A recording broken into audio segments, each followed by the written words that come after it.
at this. Gotta make some changes first.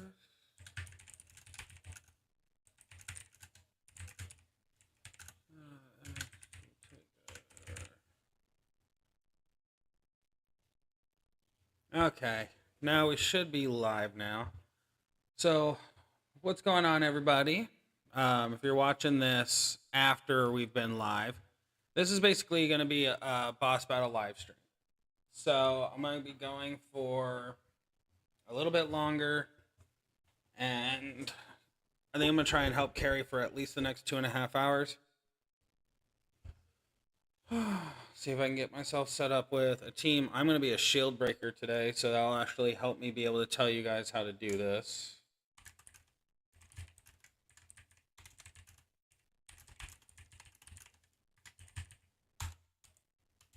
Okay, so basically for this boss, we're looking at multiply gems, we're looking at blue gems, we're looking at finishers. So that ultimately tells me Terry Funk for one, D-Lo for another as the two main carries. Sorry, double checking over here, make sure I'm getting tagged for all of this. Basically how this goes, all boss battles go, is you have 1 to 2 main damage dealers. If you have 2 big damage dealers and they can knock out the boss in 1 turn, you have your carry. If you have a boss, or if you have a high damage dealer and a shield breaker or an assist, those 2 can carry. If you have 2 damage dealers and an assist, or 1 damage dealer and 2 assists, those can carry. It's a team effort, and right now, I'm finding out where I need to go because we have team formations. Flip and Willie need you, you can help them. Alright, let's see if they need me.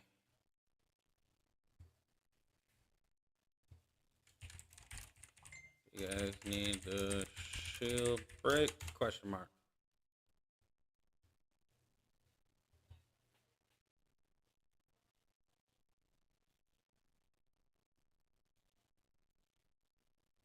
Let's find out. Alright, so we're going to get ready to go. So how this goes is this is on normal speed.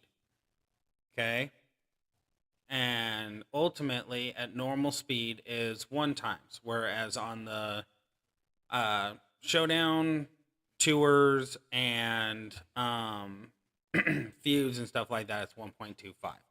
There is no speed up button because it is timed. You have 60 seconds to do your turn. Boss does his turn.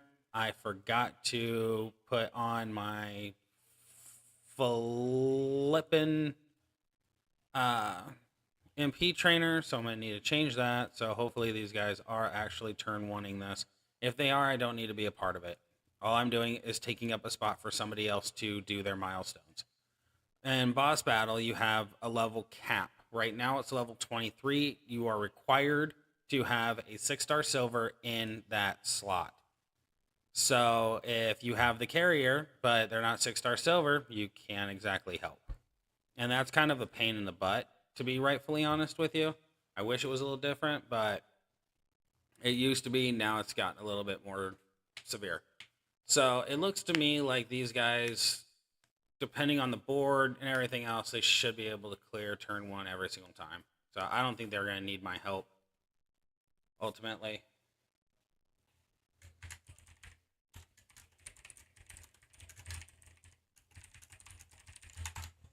So I'm just going to double check with the team real quick. Or they clearly have it with who they've got. All I did was just put a pin on the cap.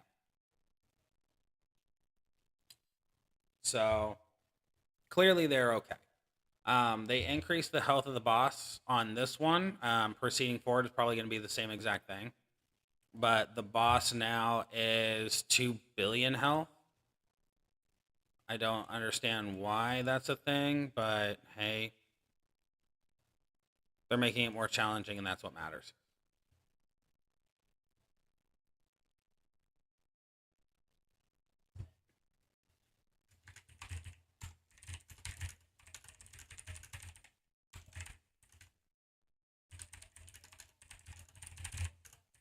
Double checking, see if I need to join anybody else. But I want to do, I basically wanted to do this, and sorry my voice is a little low. It's been a very long day. Energy level is not super high right now. That boss battle just wears me out. So ultimately, help with bonuses. Can do that easy. Okay, so since now I'm gonna help with they got carry teams already. Yeah. Looks like they've got their teams covered.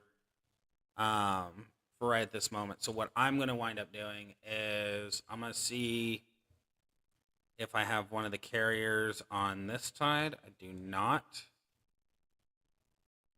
Seth, see if I have him on this side because I have cleared level 23s with these two. I don't want to go below here. You basically want to do your level 23s first. That is the number one priority, always and forever. Close. Okay. I don't care if he's got a reversal. Your guys are the ones who set him up. I didn't. So ultimately, I'm going to fall just a little bit short every single boss battle because of the fact I do not have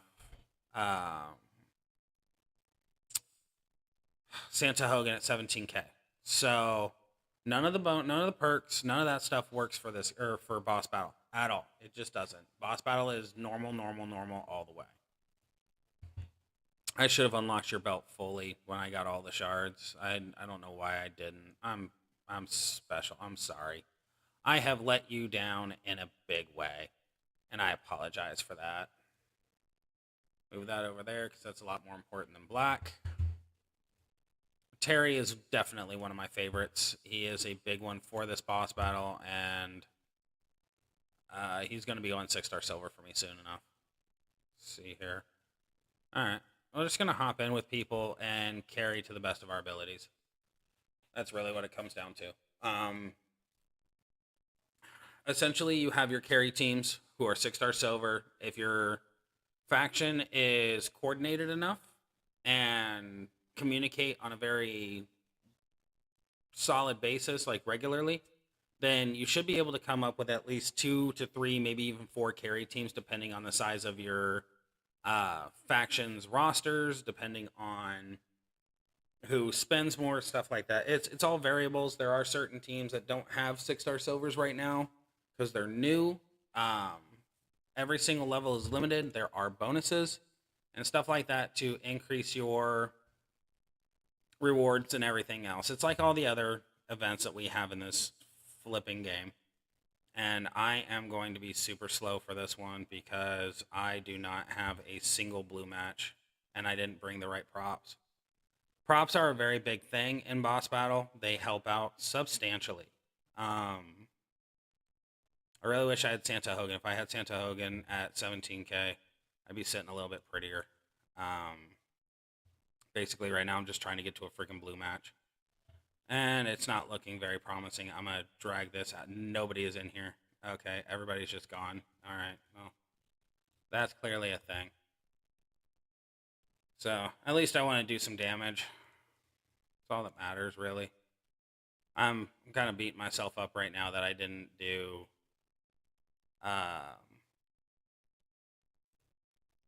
what is it? I didn't work up his belt when I had the shards. I should have. I fully unlocked Dom Dom's belt. That's really what it came down to. Pop that. That goes up. Goes down there. And then we're going to swipe. And now pop the countdowns.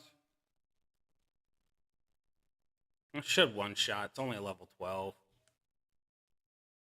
Yep.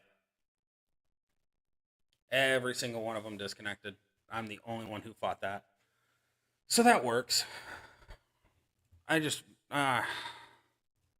made some decisions on my roster that I probably shouldn't have. I should have waited, but shit happens. What can you do? So we're going to go here, go here. We need a blue up if I have it. I don't. Of course I don't. Why would I? Ready up. I'm just going to do a bunch of carries. These are going to be super easy, super straightforward. People got questions. I got answers. So get off my queue. What I was saying about factions, though, is if it's coordinated, you can do a queue. You set up your teams, 2 carries if you can, 3 carries at the most. There is never a single carry in this game anymore. There used to be, but now those days are over, so you need to be more coordinated. When you have a queue going on, you have somebody in the faction, in your Discord, and Facebook, wherever it is that you run your, wherever you run your faction at, basically. And once you have a queue set up, you have one person run the queue, which is telling who's going to go to who. You have your carry teams notifying when they are ready to go and everything like that. Basically, it comes down to just communication all over the board. That's really what it is. It's all communication. So if you have a good carry team that knows how to talk to each other, then fantastic. If you have a carry team that's just there for no reason other than they want to be, it's not going to work out. I've watched many teams fall because of lack of communication. It's really too bad that this is all one turn. And I don't know if it's because I'm going slow or it's the animations or what, but he's done. Somebody did all the damage. I'm just here.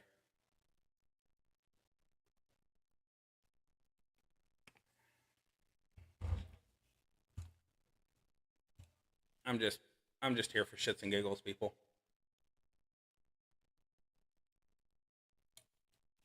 Ultimately, I really just wanted to have a video set up, whether it's live stream or not, just to be able to answer questions about how to handle these things.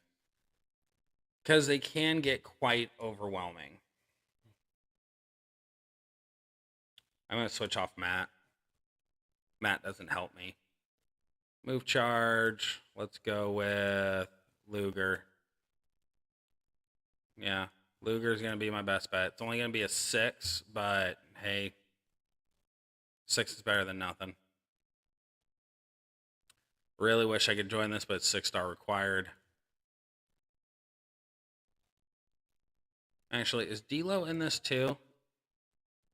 D-Lo's in this, so let's try D-Lo. To be honest, D-Lo is the most effective one for this. Everybody and their dog is running D-Lo if they can, and that's the smart play. That's exactly what you should be doing. That's if you can. I'm one ladder short, too, and that's what agitates the shit out of me. I am one ladder short of D-Lo going 6-star silver. If I had him, I'd be carrying 23s right now, and it bugs the hell out of me I'm not running 23s.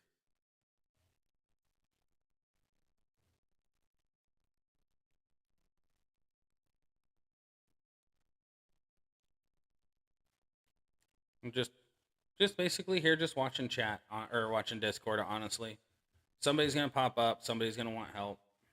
Watching the screen, making sure. This is the portion of boss battle I absolutely abhor, is if you are not a carry team, if you are not functioning on that sort of level, you're basically just sitting here watching people do their own thing. And to be honest, I'm...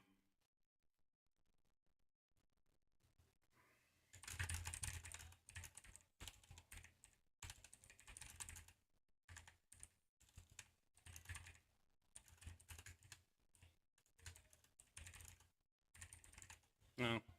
XTO's got his, so let's help him out.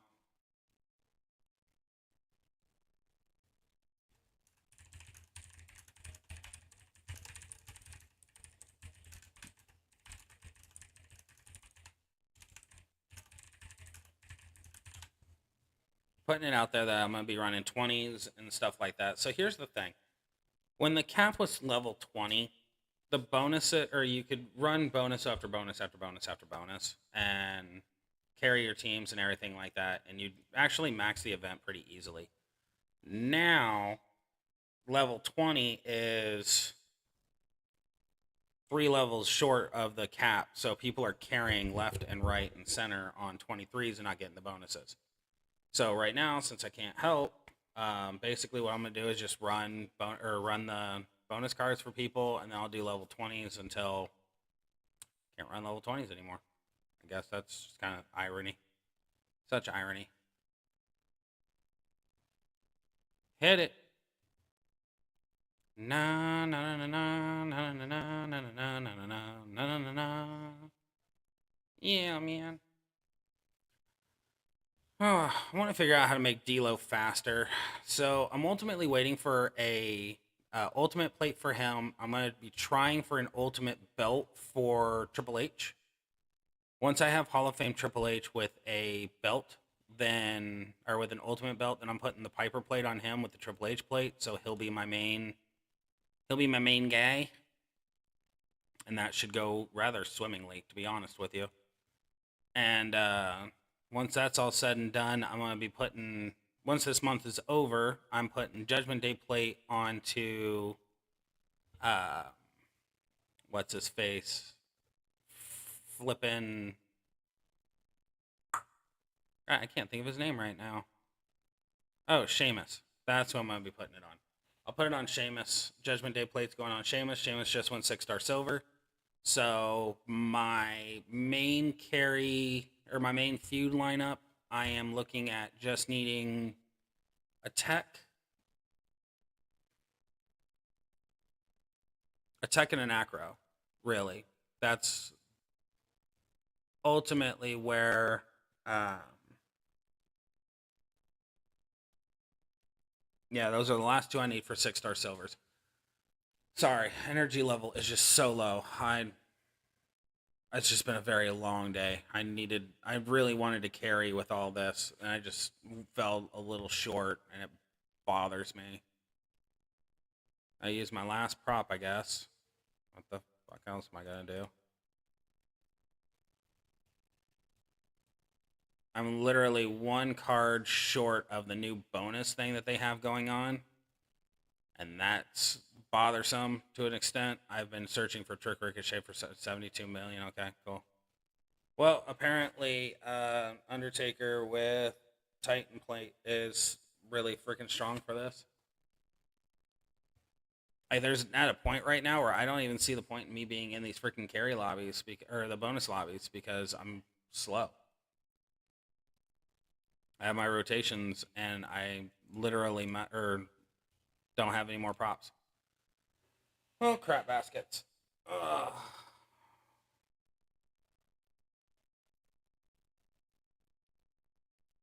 Help out Broken. Help out whoever the hell else is this other Triple H because I know they ain't going to be doing damage. That's the problem with D'Lo. He kind of needs that blue match in the beginning, and if he doesn't have the blue match, then it's kind of all over, really. But we'll see if we can land one of the multiply gems on this gem right here. We are focusing that one gem, and we are going to pray and hope that it works out.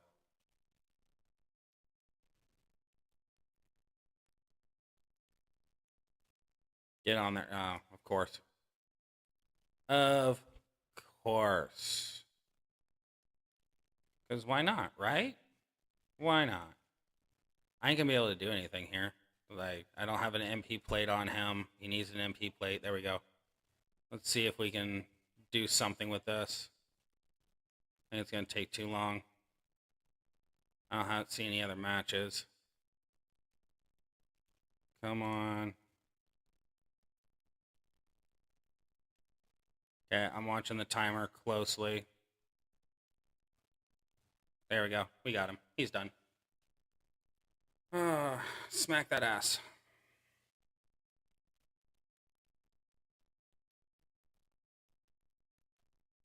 Yeah, he's done. So much damage. I love D'Lo. One of the things that I want to do with D'Lo is I want to put the Judgment Day plate on him. Sheamus doesn't really need it. He's just going to be my... until I get an ultimate belt for D'Lo, basically he's just going to be a filler for that plate. So...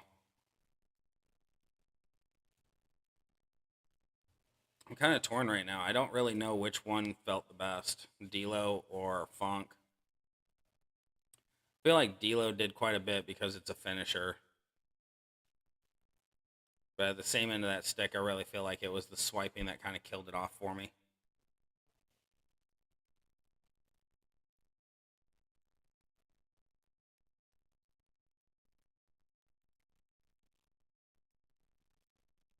Unfortunate realities that come across here.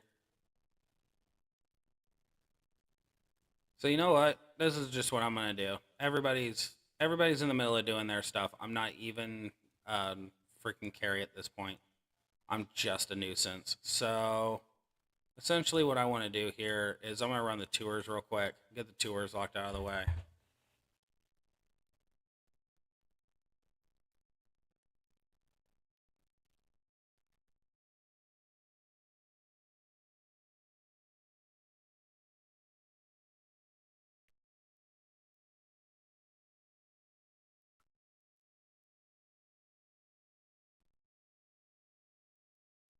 I know I'm not saying much right now, so give me just a second here. I'm in the middle of trying to help a friend get a car and do all this at the same time. So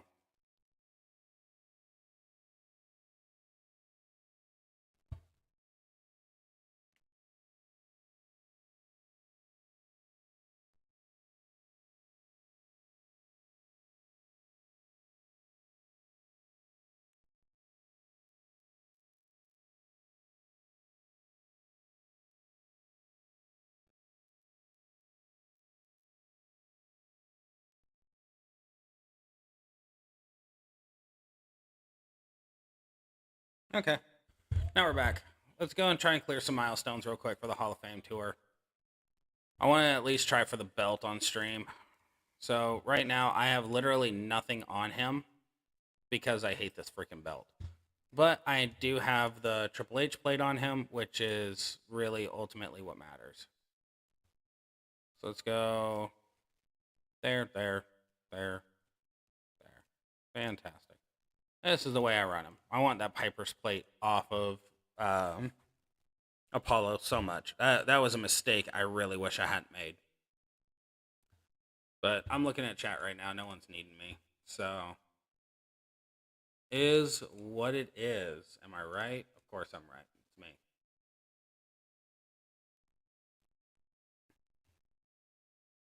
At this point in time, I really just...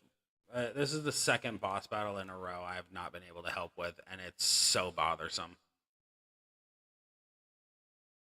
Normally, 9 times of the time. What's going on, Simon? How you doing, buddy? Aren't you carrying right now? Lucky bastard. I know I say lucky bastard, but yeah. I really want to be carrying, but there wasn't anybody needing me. Like, of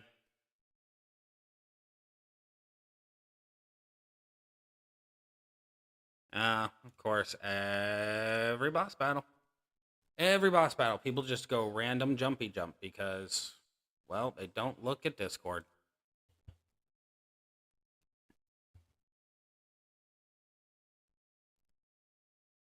Once I get the Piper plate on him, he is going to be absolutely destruction incarnate.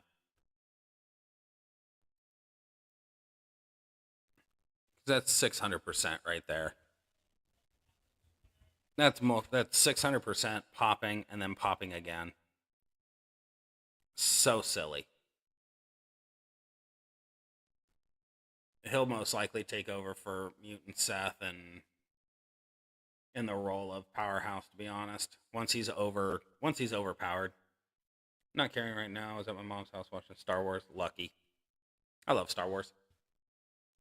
I thought I saw you carrying a few times. It's the only reason I asked.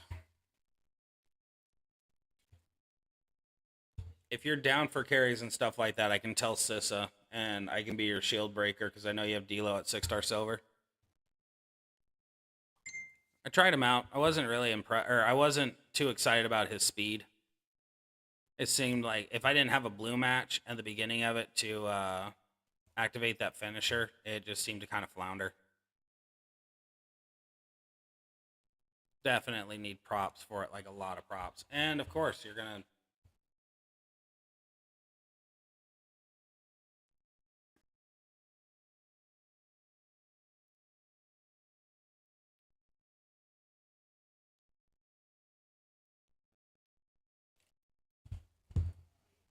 I love the fact that it's 5 million without a belt. Once you put a belt on there, it's only 8 million though. It's not really that big of a jump. Look at that nifty little exclamation point. Wonder if it stays on here the whole time. Nope, it vanished. Also, my connection was messed up a lot. Yeah, that's the downside to Boss Battle, to be rightfully honest with you. Boss Battle is, when it runs smoothly, it's okay, but it's the connection issues between all four people is ridiculously hard to maintain.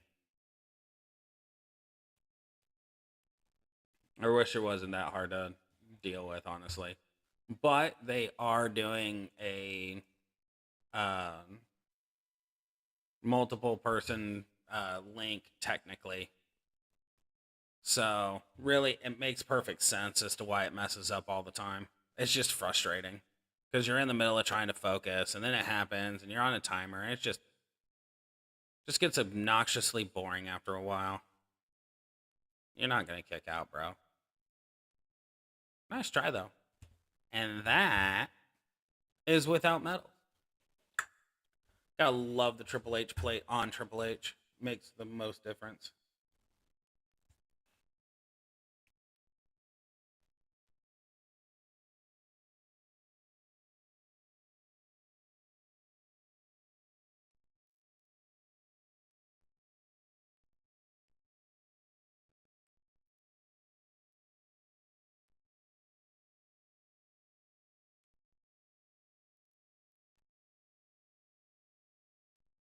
Oh, sorry. I'm zoned out again.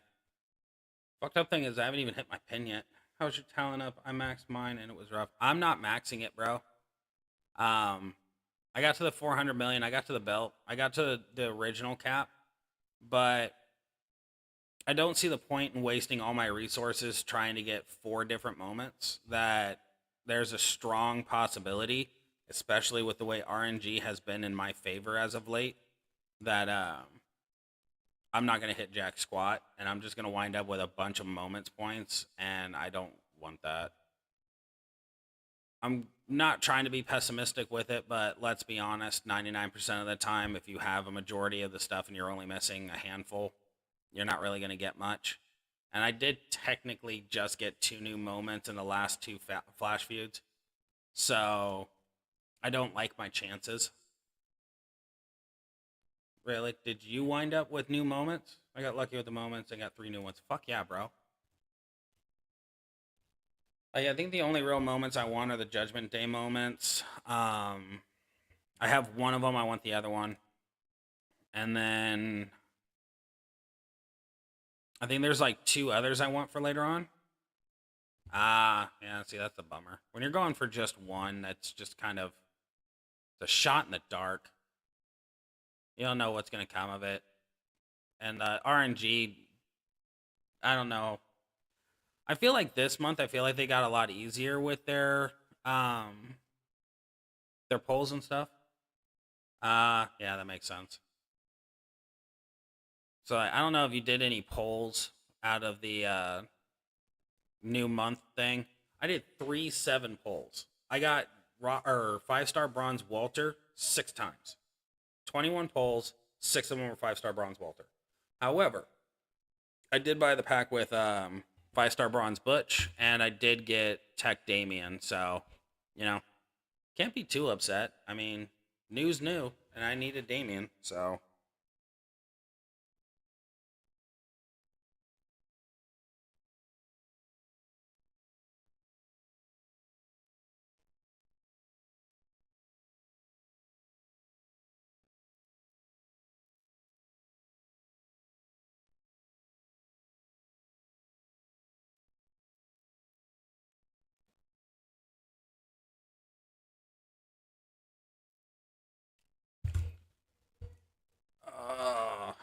So here's hoping that maybe RNG works in my favor for this belt.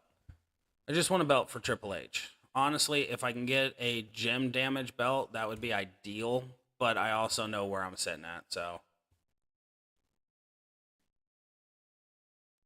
yeah. I was just happy to get Damien. Granted, he's old. Granted, he's been out for a long time right now. But Damien's required quite a bit for a lot of things, and just having him is worth it since I don't have Judgment Day Damien, which is the one I really want. But hey, you take what you can get with these. I'm trying to be more positive. So I did get in touch with support and told them about the fact that I'm streaming and stuff like that, and hoping that they see the videos, they are intrigued by the fact that I'm growing so much, because now we're past 80. We only need 19 more to hit 100. So I'm hoping that maybe that'll be enough incentive for them to be like, well, hey, why don't we let you see the cards and stuff first, do your teching and everything like that for your stream, and maybe that'll help my numbers just a little bit. And we can kind of just go from there. I would like to stream this more often. I'd like to find time to at least do, hour or two a day at night, after the kiddo's asleep, and go from there. So, ooh, 7 million.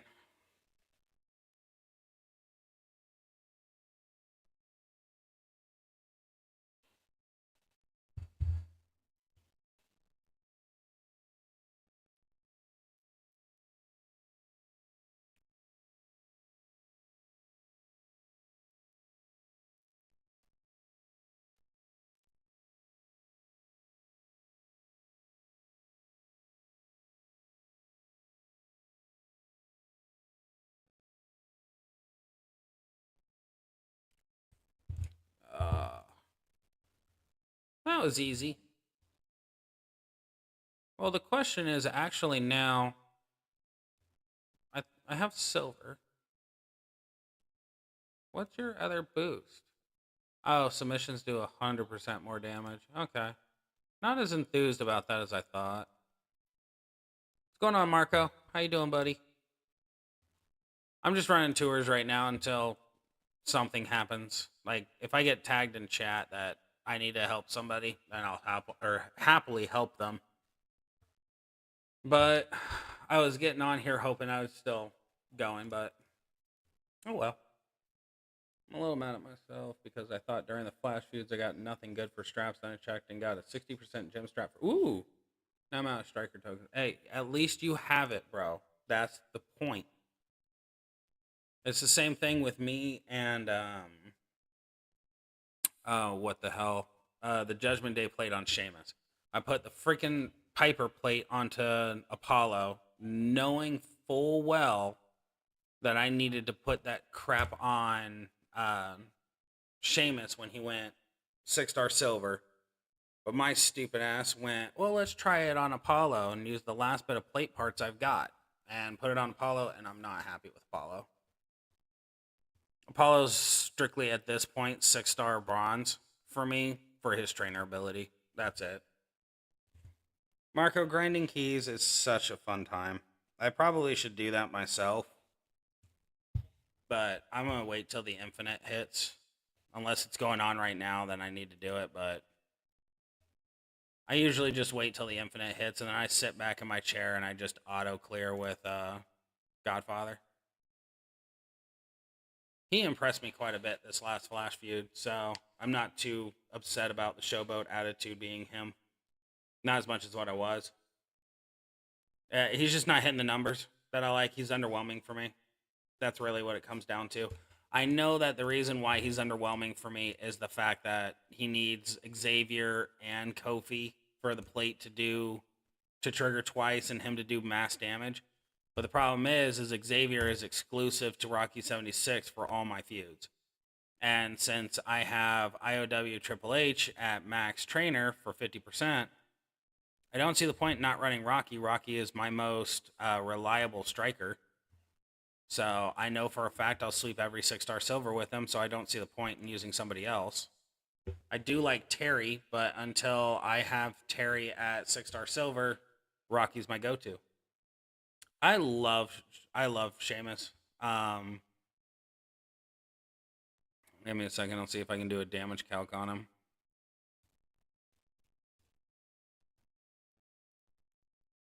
Back out of this, and I'll go over to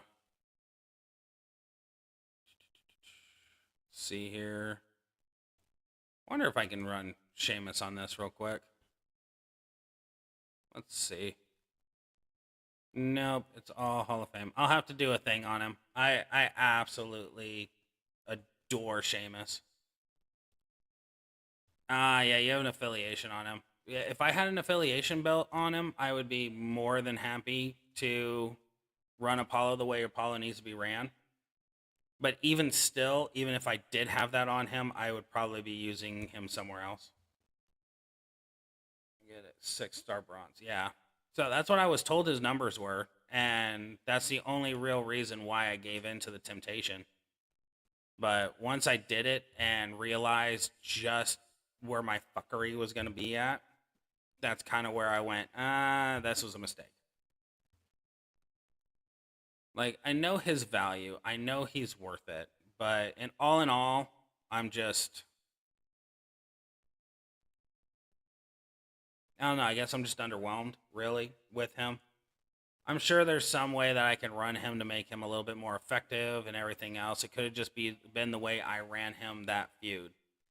But, I don't know. There is a part of me that does think that maybe I should run him triple yellow and, take a risk with that. But again, it's just kind of up in the air for me.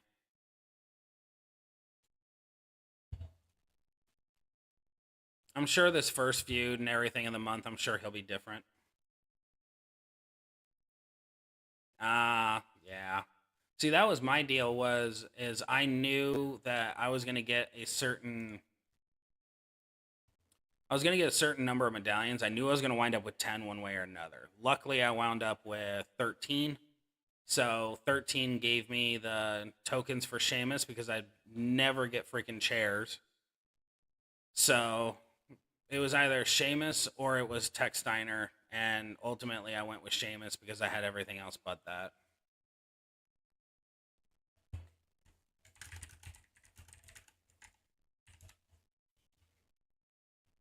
I have been asked to do 20s.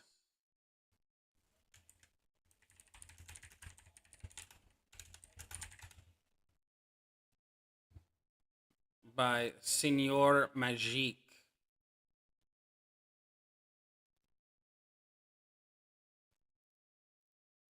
So we're going to run 20s with D-Lo. Just to have some fun. Got enough for jacket, and that was it. RNG bag sucked. Yeah, that makes sense. I spent an exorbitant amount of money and I shouldn't have spent. To be rightfully honest with you. I went a little overboard. And I really shouldn't have done that. But, hey, it is what it is. Can't be too upset about it. Really.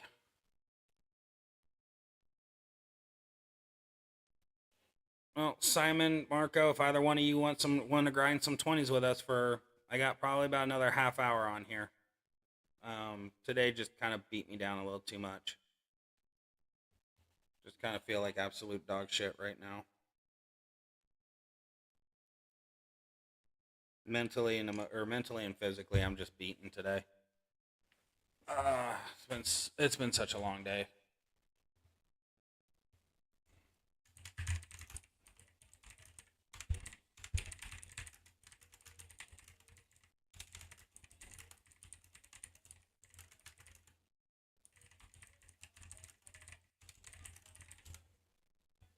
If this doesn't work with Dila, oh, you're maxed already? Well, lucky. I have no other words for that. Probably should have done my 23s earlier, but I'm not that person. I was basically trying. Godfather auto kickoff to help faction. Oh, yeah, there you go. Dude, I love Godfather. He's so much fun. The fact that he was doing so much damage this last feud was just freaking hilarious.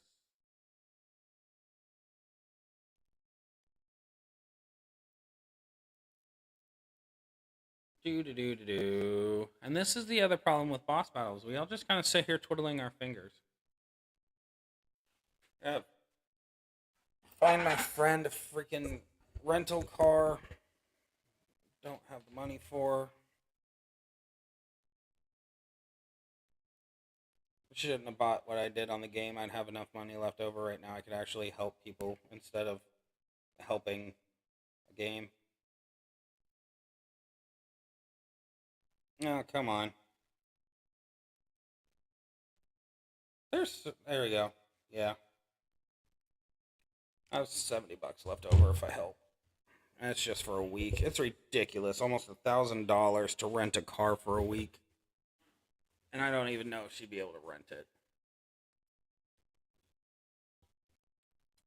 Cool. Thanks, Simon. We just need the body. Oh, geez. Yeah, well, in all fairness, Marco, Boss Battle did drop right at the same time as the Grind Fest did, so I'm sure a lot of people are just going to get it in the morning. I know I'm going to probably be one of those people if I'm free. They just... This boss... I don't know why you would drop a midweek boss battle on the day 2 of a kickoff tour and just overwhelm everybody. We got Trav. I'm starting it. Screw it. I'm sure you will, man. Honestly, if I had the energy to do it, I would. It's just so much going on in game right now. I just don't have the fucking motivation. At a certain point, I just get freaking tired. And right now is one of those tired moments. And then do this. Just screw it.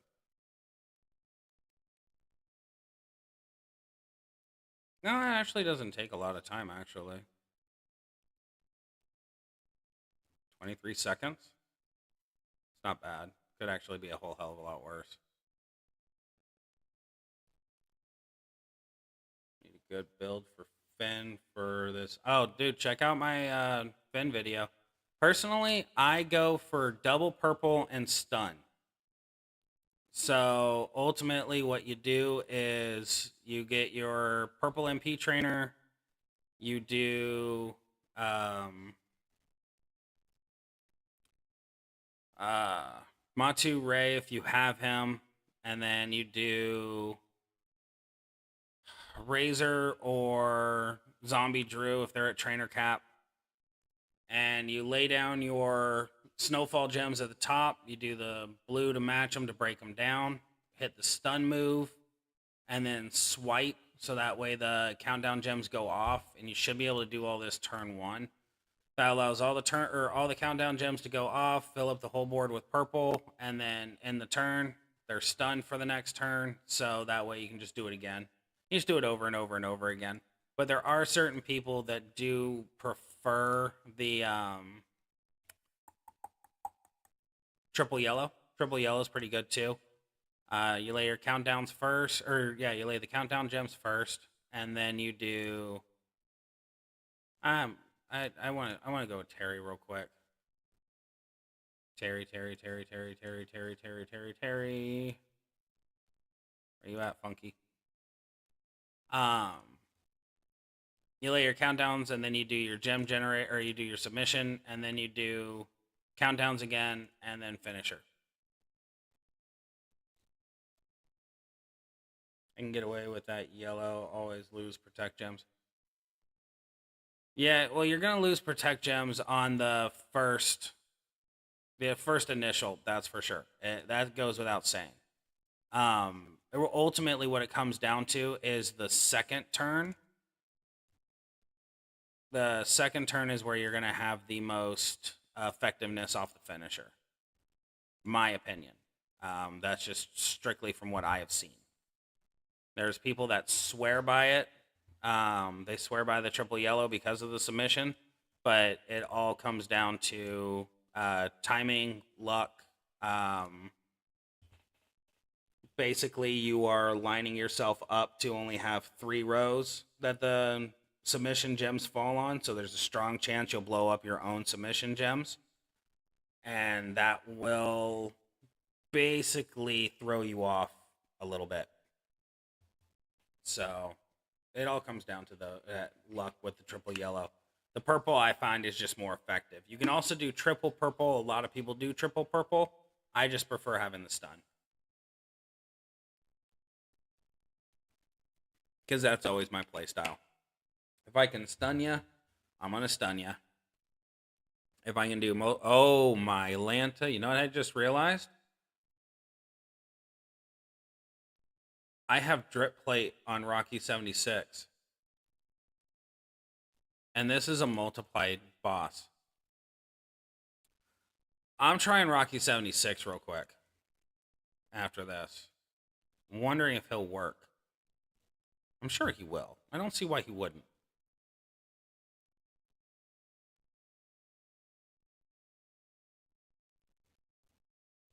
I'm going to try Rocky 76, see how he pans out with his damage, especially on a level 20. If a level 20 works, then Bellissima. If a level 20 doesn't work, then oh well, at least we tried. I just cleared off all of my freaking countdown gems, so that's perfect. Gotta love it. Gotta love it. Did our Delo disconnect too? Yep, he did. Of course he did. Why wouldn't he? Crap. Gotta go pick up the misses. If you finish stream, I'll catch you later. Of course, Marco. It was good having you here. Oh, hey, we won. Thank you for stopping in, man. Yeah, now she's probably fucking mad at me too. Great.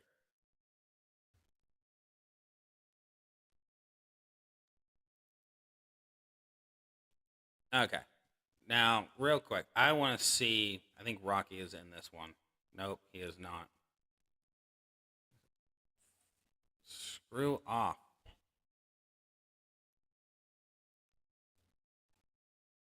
Where are you? Right there.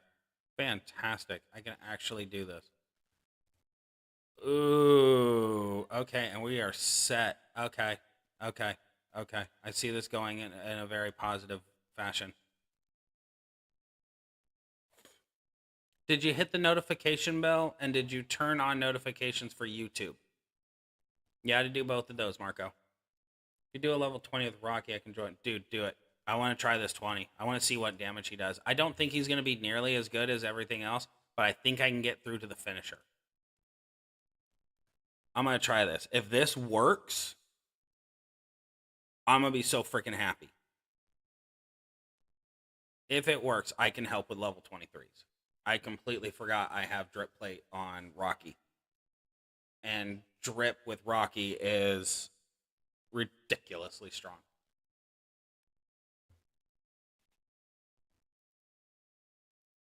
Later, Marco. Thank you for coming in, bud. Again, I appreciate you. The audio stream current bitrate is lower than the recommended bitrate. We recommend that you use an audio stream bitrate at 128.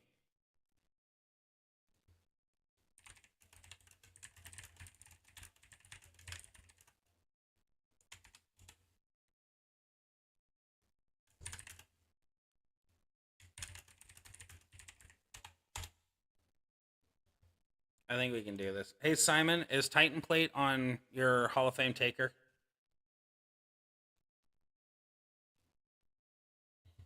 Magic's got the shield break.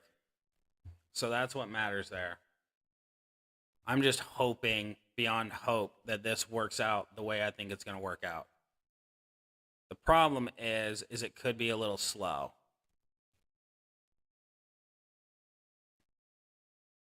Cool.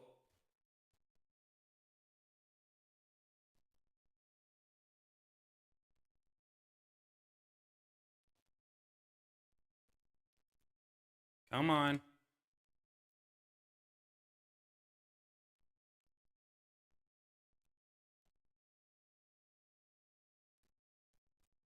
I really need to switch up the lineup here, but I think I can do this. It's gotta be faster. It's my click rate that's the slowest.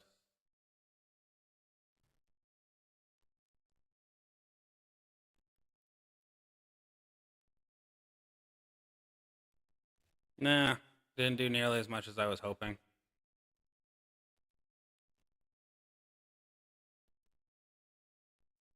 Give it a shot. See what happens. It's not like it's gonna hurt. That's just popping. Honestly, I did quite a bit of damage there. I don't think it's enough for a level 23, but hey, I'll take it.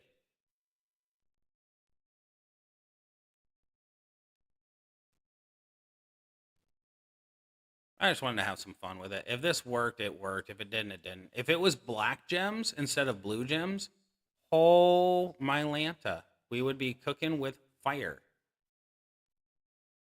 Boop. I booped his nose. Okay, now I'm just going to sit here and wait. Once that shield goes, it's going to go.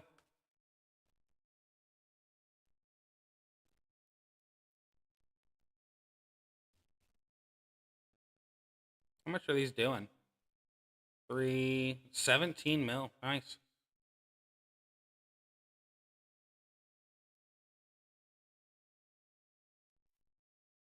I don't think we got this now.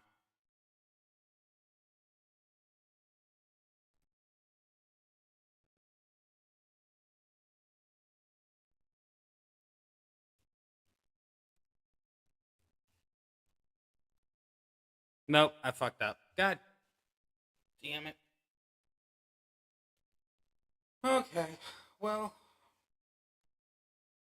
it happens. Either we get the pyro or we get the finisher. Nope, we got the stun. Of course. Crap. Ah, that sucks. Sucks so bad.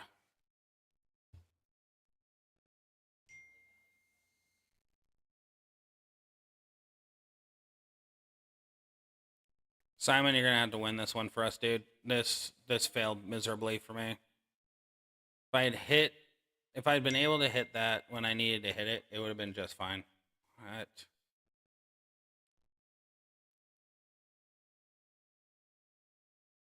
Another person fucking mad at me today. You ever just get to a portion in life where you're like, everyone's so mad at you, it's just not even funny, and all because of something that you feel like you have no control over. That's where I'm at.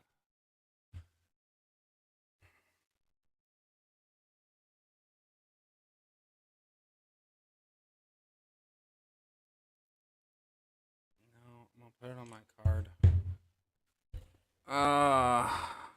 I should have just stuck with Dila. I was really hoping this would work out, but I think I messed up a rotation somewhere. It could also be my speed factor. Because when I'm on a tablet, I can sit there and go click, click, click, click, click, like super fast. But right here, I'm being precise. And that's never good. Just frozen out of here. This just didn't work out in our favor. Luckily, everybody in this right now is strong enough to be able to withstand all of this brutality. So that's a positive. But you never know until you try. So we tried. 17 million per black gem is pretty sick. If I could get it off faster, I think that's what I did wrong. I think what I need to do is I need to go full rotation and just stick with full rotation. Maybe, but then again, I'm searching for a needle in a haystack with this, to be honest. The only thing I can hope for is this unfreeze does my pyro. If it does my pyro, then we're pretty solid. We can just sit there and ricochet off the pyro.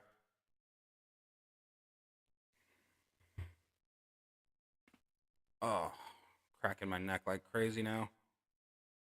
Oh, well, we do have a pyro gem out, but we don't have any black. Where's my match? There it is. Match there. Match here. I was really hoping the pyro would be active. That would have helped out a lot more.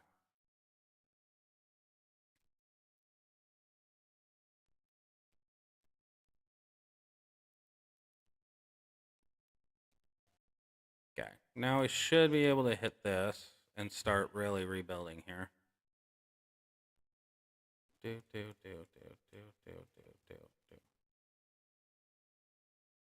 shield has been destroyed.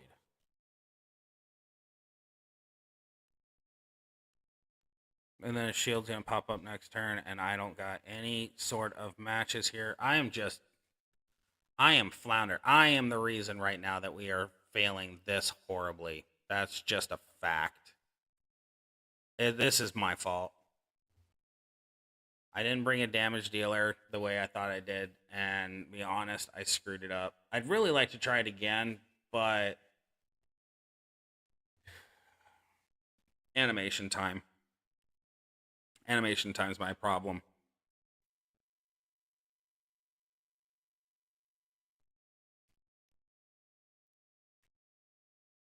All comes down to luck of the draw. And I think I messed up just enough that it's not going to matter.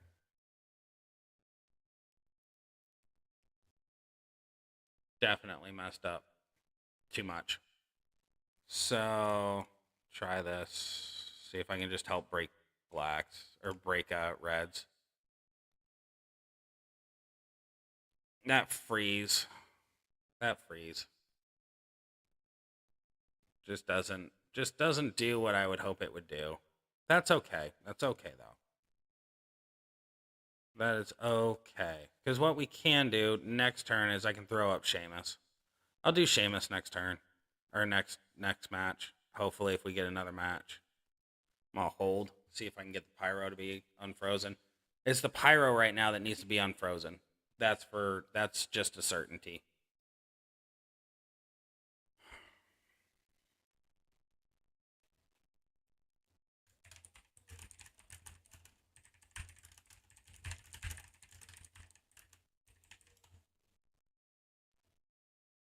God damn it. Can't you know the reason why I need that pyro unlocked, and that's the reason why you're not giving it to me. You just keep going for the ones I don't need. That pyro is going to be the one that sits there and just refills constantly, and you know it. You absolutely know it. That's why you're toying with my emotions like a sick fanatic dog. Oh, yeah, we're done. Simon, back out. Just quit.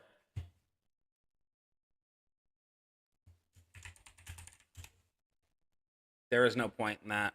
I'm pretty sure I'm in jail right now, but there was no point in continuing that. That was a shit show, and it's my fault. I blame myself for that. Actually, I'm gonna take off Rocky here and go with Miss Bianca here. Manage you. You need to go up one more. Go there. That will unlock your trainer ability completely. And we're in safe zone, right? 3? Yep. There we go. Mazel tov.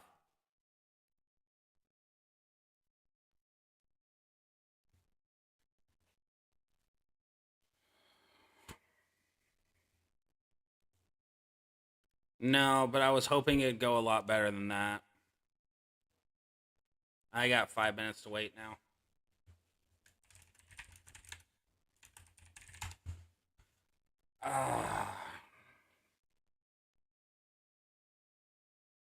One of these days, I'm going to be able to do this again. Oh, 1 minute left.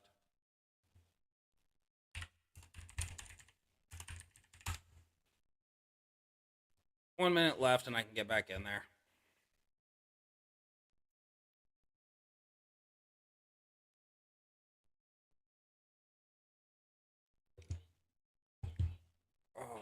balls.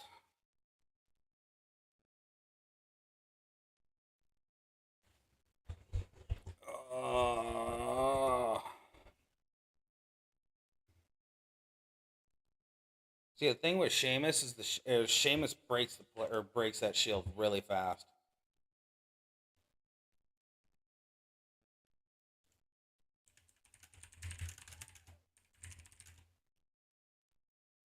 I watched the first season. Um,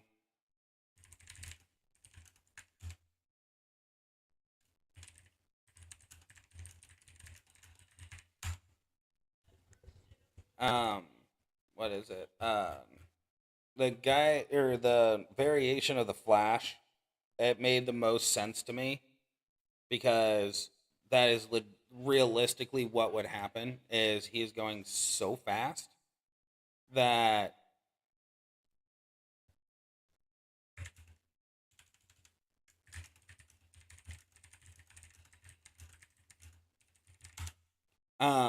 he's going so fast that basically it destroys everybody around him. It made the most sense. I watched the new Flash movie last night. I could not stand the movie all the way up until Michael Keaton came in. Once Michael Keaton came in, then I actually could handle the freaking movie.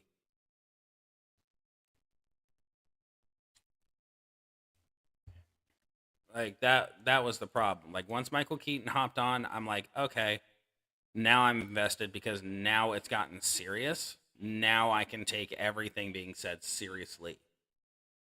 And after that, I really enjoyed the paradigm that they have for it. I enjoyed the ending because it made the most sense. That and I laughed hysterically at the ending. But ultimately, I don't know. I gave that movie a 6 out of 10 solely because the first 40 minutes of my freaking life were wasted. But I enjoyed what they did with Kara. I like the fact that they introduced a little bit of Barry losing his freaking mind, and I liked seeing all of the different variations. I like the fact that they paid tribute to Adam West and Christopher Reeves. Couldn't think of his name for a second. I liked all of that. I thought they did a splendid job. It's just the guy who plays Barry, he just didn't sit right with me for some reason. I don't know. I just didn't really like. I just don't like his voice. Let's just be honest with ourselves. It's his voice that throws me off every single time. Because I'm like, dude, I get what your purpose is here. I just don't understand why you exist.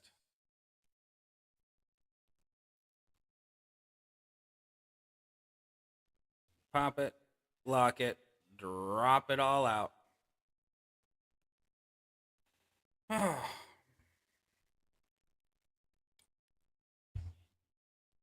Oh, Z Plate. You do wonders.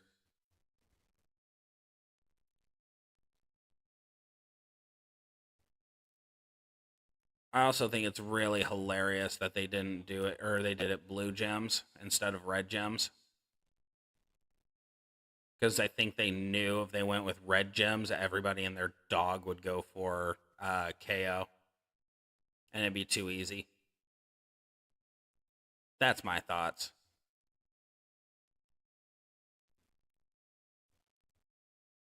Oh, 6.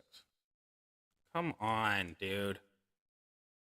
Sitting here clicking like a madman.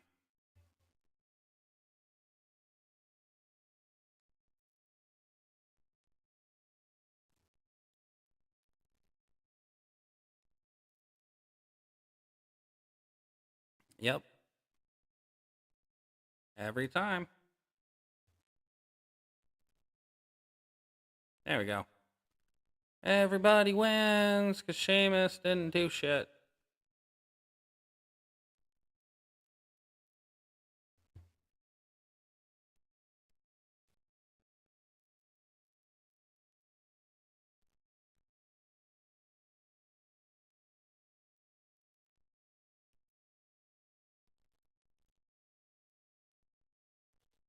Okay.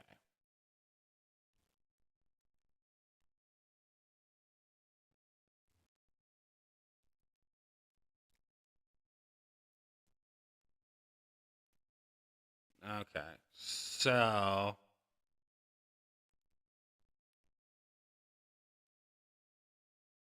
I'm gonna test a theory with Terry. I think there's a different way to run him. I did hear that the second season of The Boys was actually pretty good. I may try and get back into it. It's just it was really hard for me to get into it when it came to the end of the first season. I did like what they did with the Aquaman variant. Um, they went really deep with a lot of the things, and I think that's probably one of the reasons why I wasn't immediately drawn to it is how deep it was. I wasn't expecting it. When you watch a superhero movie, you're not really, or superhero show, you're really not expecting it to be that deep. Yeah, that's what I remember. I did watch it for a time. So I do remember it being really dark. I remember it being interesting, to say the least. But I don't know. I think there was a portion of it where I kind of watched it and went, well, that just kind of didn't make too much sense to me.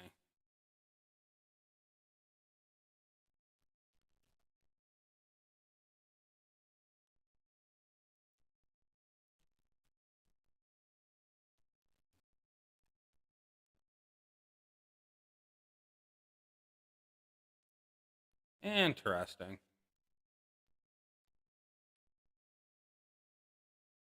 Huh. Okay. So that didn't work either. What's going on, Mikado? Isn't at one point the guys who don't have superpowers, don't they gain superpowers? There's a part of me that goes and thinks that that is one of the things that happened. I think they're on season 3 now, aren't they?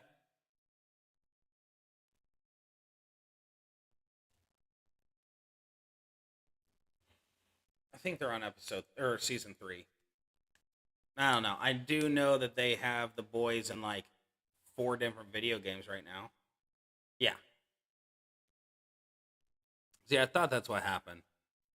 But I do know that they put the boys in Call of Duty, Modern Warfare. They put in another game. I think it was a tank game, something like that on the App Store. I do know it's gaining a lot of traction right now. Needless to say, it does look interesting.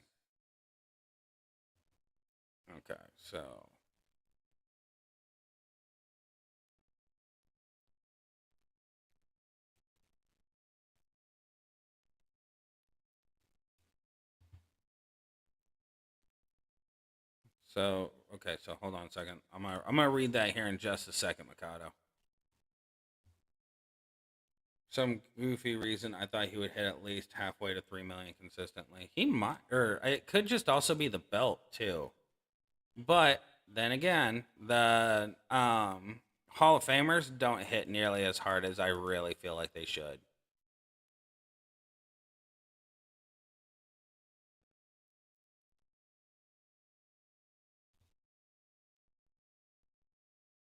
There we go.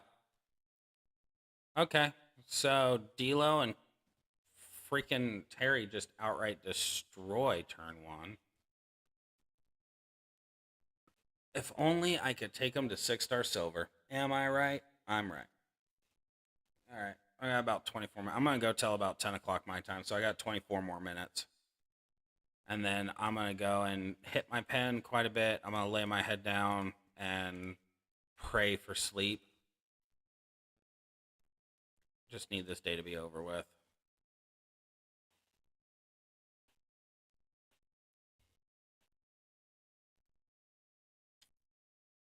What's the other show? I need to watch Guardians of the Galaxy 3. See if Trov jumps back in here. There we go. I really want to watch the Guardians of the Galaxy 3, or the newest one that came out. It's either 3 or 4. I know I need to watch that. I don't know if it's just me and my mindset as of late, but it's really hard for me to get into shows right anymore. I think it's just probably my mindset. Isn't that the cartoon that's like adult animated violence, basically? Like there's a part of it where the dad absolutely destroys his own kid.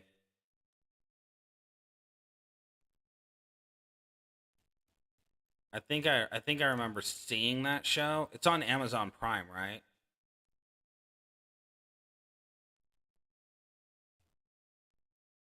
Like that. Let the countdowns go off and boom.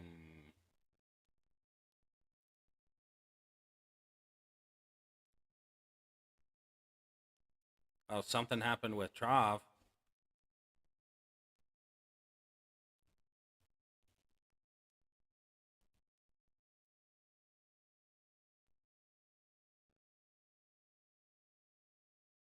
Yep, something happened with Trav.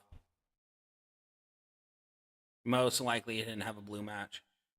The consistent number I hit with him is like 1.2. I've hit 1.7, but I never see it consistently. I've like 2.3, but that's because I started using the choose to out more row breaks. Oh, that makes sense. I might have to check it out. I do know that I've heard some things about it that intrigued me in the beginning, but it once I found out there's an episode where the dad literally beats the crap out of his own son, that kind of triggered me a little bit. Um, those kind of shows really bother me. I don't know why. It's probably because I'm a dad to a son. Like, I'm very, very, very protective of my son.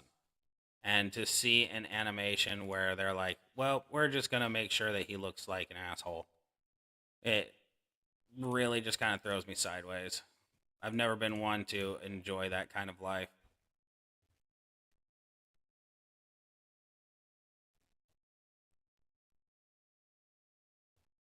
Go.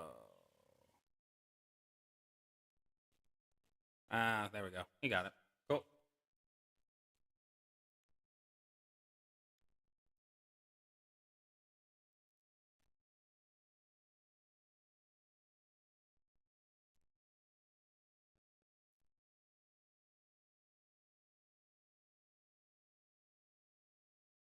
Oh, pop my shoulder.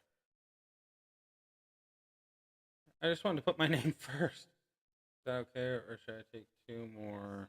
The 6-star silver. Just need one. I'm done though. Okay. Um, talking about our favorite shows. Simon's just talking about The Boys and Invincible. We tend to talk about superhero shows a lot more in this stream than anything else. Like to be honest, I'm kind of in an in between Marvel and DC right now. Um, I feel like there's a lot more they could do, but I also understand budget. I also understand everything else. You know, you can't please everybody. So, I got distracted again. I am just not focused tonight. Oh my god, boys, I am fucking dead in the water. Why am I like this? I feel like Terry's the most consistent out of both of those right now, but kind of want to go with D'Lo again. I want to see how to break D'Lo. There's got to be a way to break him. There has to be.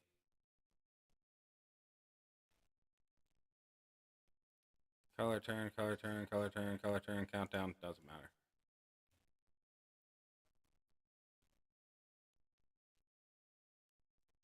Yeah, I can't do it.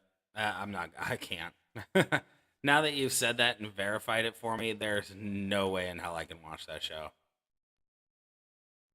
Like I know it sounds really bad and everything like that, but it's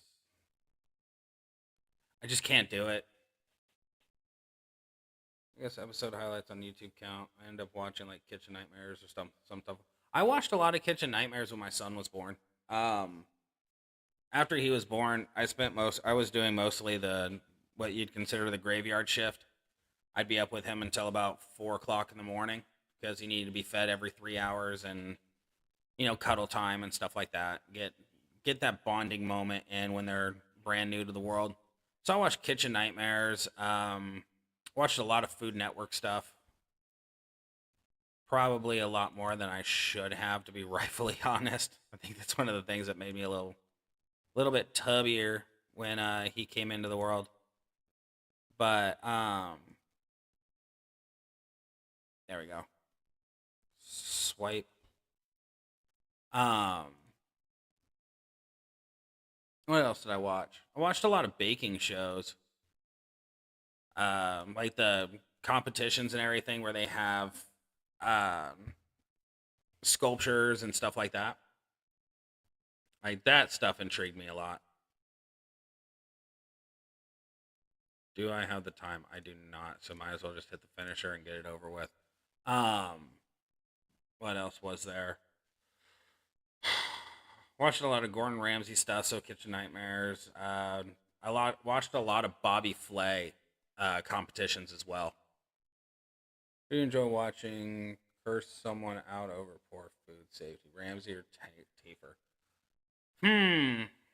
Tafer. To be honest, I really feel like Gordon Ramsay screams just because that's his character. I'm sure in real life he's really strict and stuff like that, but I've watched him with kids, and the fact that he's such a good parent to his own kids reflects that into like the children's competitions and stuff like that. He does very good on motivating them and everything else. Tafer, I feel in my heart of hearts, is probably Simon. I'm sorry, Kingpin jumped in. Um, Tafer, I feel, is more about everybody, and that's the reason why he yells. But I do also appreciate the fact that Tafer does take the people to the side and goes and says, this is what's going on. And if they go and snap in his face, he is right back in it, and I appreciate that. And especially in the food industry, there's a lot of people who take food industry for granted, and they don't think that their safety is actual or is really safety. When in all reality, it's a hunk of garbage. Well, that's unfortunate that not a single multiply gem landed where I needed it to land. Um, oh, what's his name? That's not Ramsey. I'm so zoned out right now. Oh, this is horrible. I really wish I wasn't this bad right this second. Um, who the hell is it? I'm trying to think of his name. He's a chef. I know that. He has his own show. I know that, and I can't think of it right now. It'll come to me eventually. Honestly, I would choose Tafer, though. I would choose Tafer over Ramsey. Tafer, I believe, comes from the heart and from the caring of every individual. Ramsey, I feel, does it to better the chefs, but could be doing it in an exaggerated fashion because he is on TV. So, like, I watched some, not him. God damn it. I watched some of his YouTube stuff and his reactions and everything to people, and just how calmly he goes at it is kind of how I feel he is in real life. Oh, there it is, Guy Fieri. I think he has a go off on people. No, it wasn't a go off. It's an educational thing for me. Um, Diners, Drive-ins, and Dives. I love Diners, Drive-ins, and Dives solely because he is helping businesses. He is literally helping. He was or is, if it's still going on. He was literally trying to help a community. He was trying to help people, and that's one of the things that gets me the most. Is when someone is trying to help other individuals, it makes the most sense to me, and I support it completely. Um, Man versus Food is another one. His was more, yes, it was a competition and stuff like that for him to beat these contests and everything. There was a solid amount of time there where he was supporting local businesses, and that's really where it attracted me. Was he was doing local businesses, he was doing small businesses, hole in the wall restaurants and stuff like that most people would avoid, but he was showcasing their menu and stuff like that, and that was really cool. So the food industry is an industry I feel that a lot of people don't truly appreciate as much as they should. Um, there we go.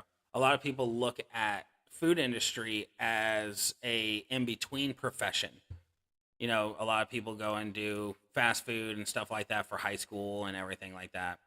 And it's cool and everything, and I do appreciate all of that. But there's a more in-depth perception when it comes to actually being a chef. You have to care about your food. You have to care about your customers. You have to care about who is consuming this food. You have to look at every single angle that is poignant, I guess is the word you want to go for. It just sets up a little bit better, in my opinion. Working in a nursing home food service. I'm just a server, though, pretty much. Even servers are very important. So you're interacting with the public. Now, I've been to multiple food places that the food was just crap, hardcore crap. And I never wanted to go back, but I wound up going back because of the fact that the server and the hostess and everybody else was really polite. And I thought, honestly, maybe the reason why the food sucked was because the chefs were having a bad day, something along those lines. The way your mood is how your food is reflected. And a lot of people don't know that. A lot of people think it's just quick, easy, you're in, you're out kind of thing. And that's not the case. I really feel like I should pop those. Yep, I'm gonna pop it. I timed that fucking perfectly. I had a gut feeling that he was gonna break the 3, and I just popped that fantastically. Pat on the back.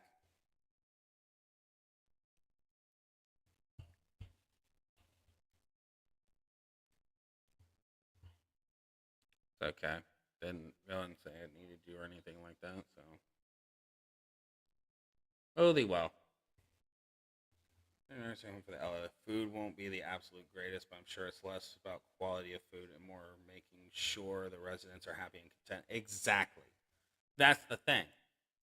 If you are in the food industry, regardless of whether it's a nursing home, a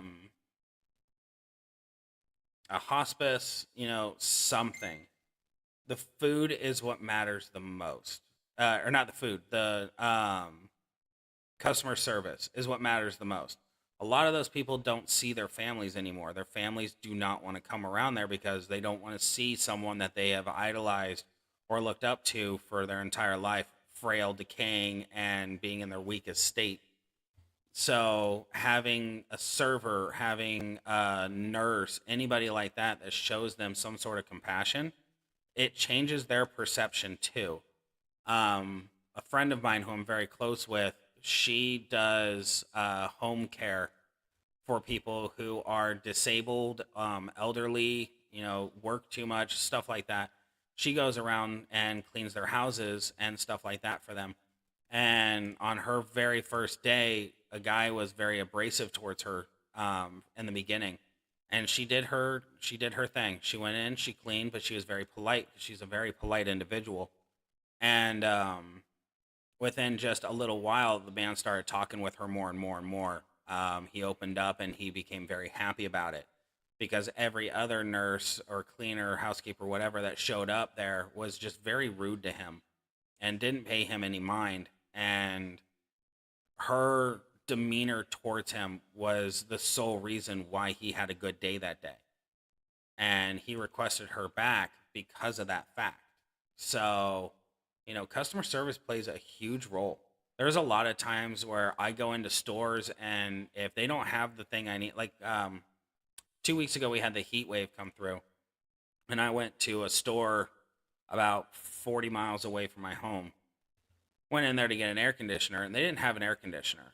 But when I walked in, I was greeted by both members of the staff. The store was dead.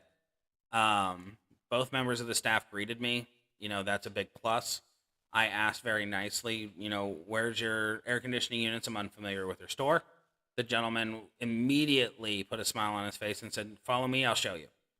And we got back there, no air conditioners because I was too late to get in on it.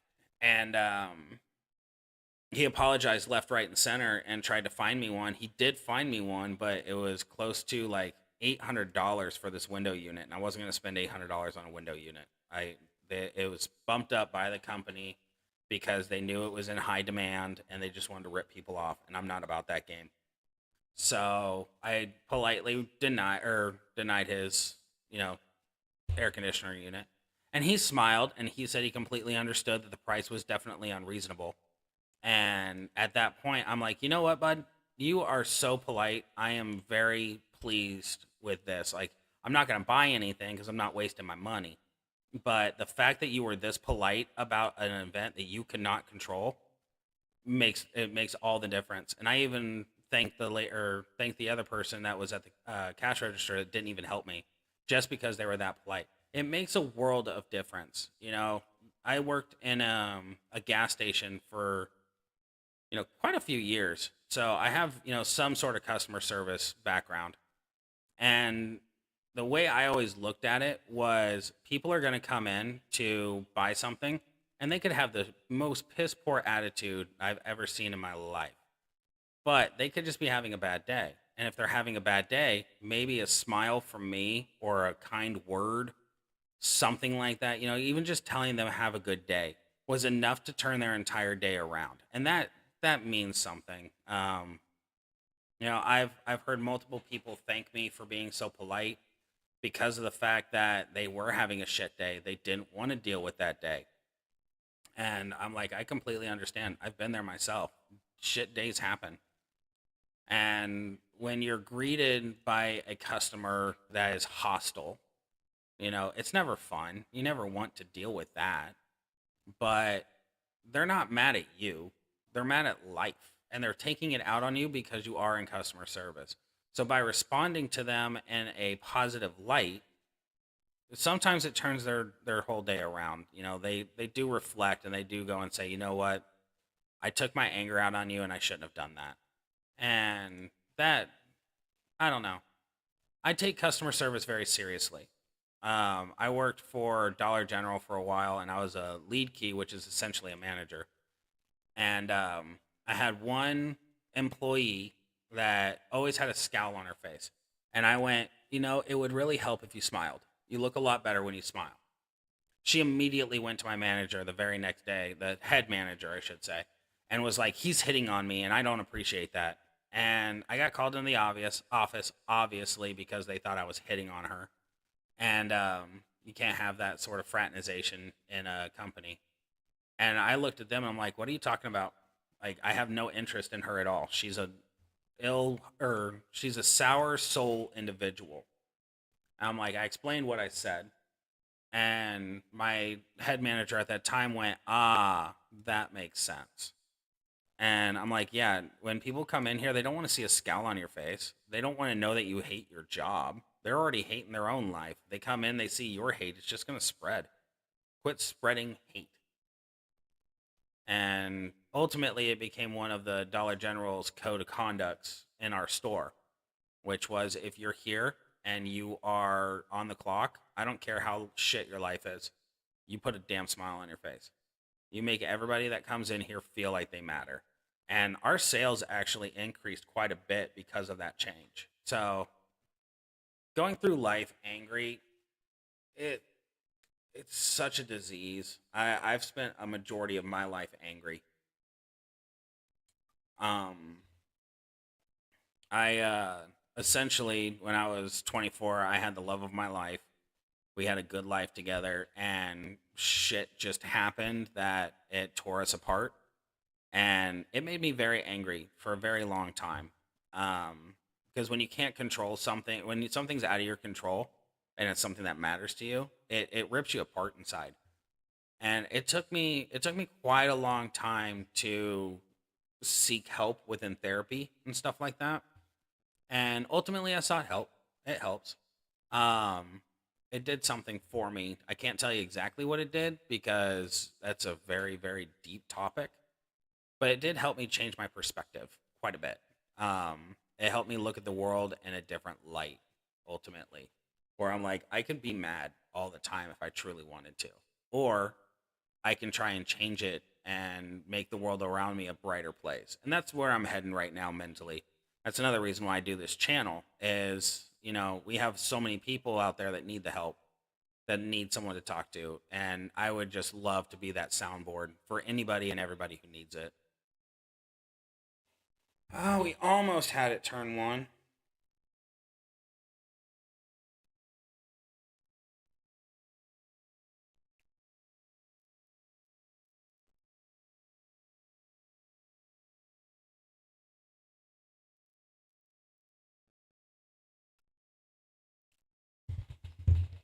So you don't exactly even get devoid of it, but whenever one of your favorites goes to the hospital, you're thinking the worst. Oh, every single time. I always say this, but working in a nursing home really humbles you. It makes you feel so bad for the really bad ones, especially when you see the decline, when you see them dying. Yeah. It's a reality check. It really is. I've unfortunately seen people I care about get to the point. I've never seen the end, and I pray I never do. It sounds super selfish, but you don't want to see your loved ones go. It's just a fact of life. But the woman who was supposed to be my mother-in-law, she died of cancer, and I wasn't around for the final months of it. I couldn't do it. I couldn't be there for the person who needed me the most, and that's one of the things I'm working on right now in therapy is the mistakes of my life and the regrets. But just watching the steady decline when it first started, I was like, okay, she can get through it. And when I figured out that she couldn't get through it, that tore me up.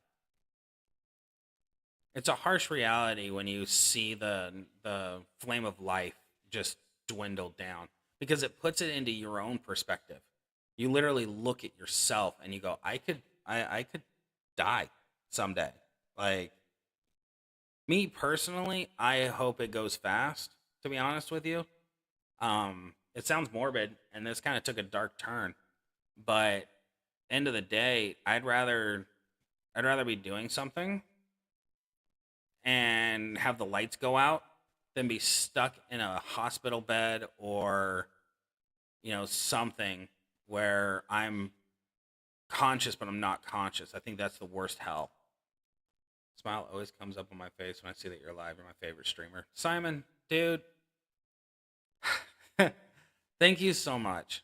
Like, I truly appreciate those words. I really do. Ah, like, thank you. Thank you so much. I have no words for that. I do appreciate that so much, man. And I hope y'all stick around when I become a million subscriber YouTuber and famous and hanging out with all the big names of Hollyweird. But no, I'm truly gonna try and stay humble through all of this, regardless of where I hit. I did check subs. It looks like I'm at 81 now, which is fantastic. If I hit triple digits, I'm gonna throw myself a miniature party in my own head. But no, man, I just a lot of the times I want to bring y'all a lot more excitement. Like today, I got on here because I just wanted to hang out for a minute, honestly, get my mind off of everything. So much stuff going on right now that I just can't seem to wrap my head around very, very well. So having this distraction, being able just to grind out boss battle and talk is, substantial amount of help. I tell you what, though, dude, D'Lo can do a considerable amount of damage for this boss if he can get the blue match quickly enough. Really get terrified that one day when I'm old, I'm going to end up in that hell. I I hope to see a day where I can look in the mirror and my face is all sagged down from years of being beat down by life. I don't want to go senile. I don't want to. I'm hoping I don't get Alzheimer's. My brain is already fucked as is. Actually, it's been rough. I'm always happy to see you, Simon. You have my fucking Discord, dude. If you need to talk, you can always get a hold of me, man. Always. I'm always here. That's one of the reasons for this channel. Is it's for me. My problems and everything else seem so over the top that I can't handle it. But the second someone gets a hold of me to ask for help, talk, whatever, all of my problems disappear within a second. And I can put all that stuff to the side and I can help that individual. And then, once I'm done helping, it all comes rushing back like a fucking tidal wave. But that's when I handle it on my own. I do have, technically, I consider the one who got away. The love of my life I have back in my life, and she's a very good friend of mine. Obviously, I hope for more in the future. But for right now, she has become my rock. She has become my best friend again. And I am every day thanking God for the fact that He brought her back. It's only through that I know I was able to find her again. So, and it wasn't really a find kind of thing. It was more along the lines of she just happened to pop up on my Facebook one day and I realized I wasn't blocked anymore. So I got a hold of her and I apologized for everything that had gone wrong. I took responsibility and then she took responsibility. So that's kind of where that mirrored out really well, was we understood each other a lot better in that regard. And it's only progressed from there, and I'm so thankful every single day. And it's what helps me get through life a little bit easier. So my thing is if you can find somebody, a friend, a comrade, somebody who will listen to you talk, and solely that, just listen, because that's what matters, is the listening. Is you can get through anything with that sort of support. Literally, I'm the exact same way. My issues always feel so much larger than life, but the second someone else is in the shitter, I'm right there for them and ready to do whatever it takes. Exactly. It's so much, to me, it's so much easier to look at somebody else's problems and help them find a solution. Because when you're in your own shit, you were solely that. You were solely in your own shit. And you can't see outside of the box. You can't see what's going on. And then when people point it out to you that, hey, this is what's going on, a majority of the time you're like, nah, that never happens to me. I'm not that guy. I'm not that easily fucked with. And then you realize, yeah, you kind of are. And it's just an eye opener. And it sucks so bad. But you get through it, you learn to fight another day, and actually helping other people does help you kind of see your own problems. I'm that person that I don't like being told what to do. I despise it with an absolute passion of 1,000 burning suns. I do not want to be told what to do. I want to be guided, but I don't want to be forced. And when I get told what to say, what to do, how to act, I kind of lose it a little bit. And I really shouldn't. It's one of the things that I really need to work on as a human being. But moving forward, that's another reason why I'm in therapy. I got to learn how to handle myself in public and handle myself in these situations, so that way when my son is old or older and is having these real life problems, I can look at him and go, buddy, I have literally been there. Let's sit down, let's chat. We're going to get through this together as a family, and we're going to make it out on the other side. So, one of these days, I hope to God my son never goes through what I've gone through. I pray that I can do a good enough job as a father to guide him through whatever hell it is that he is going through. That is my big hopes and dreams.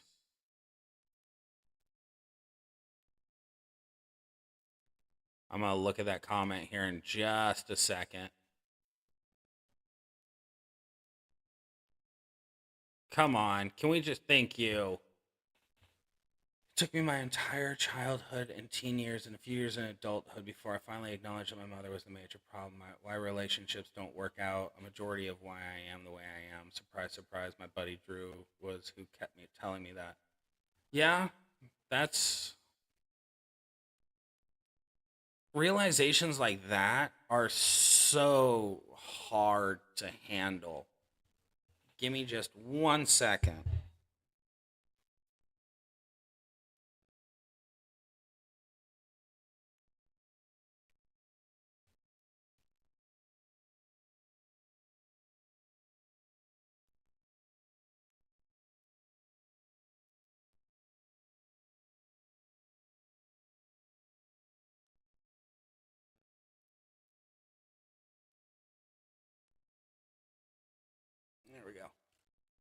But see, that's one of the things I've just found out just recently was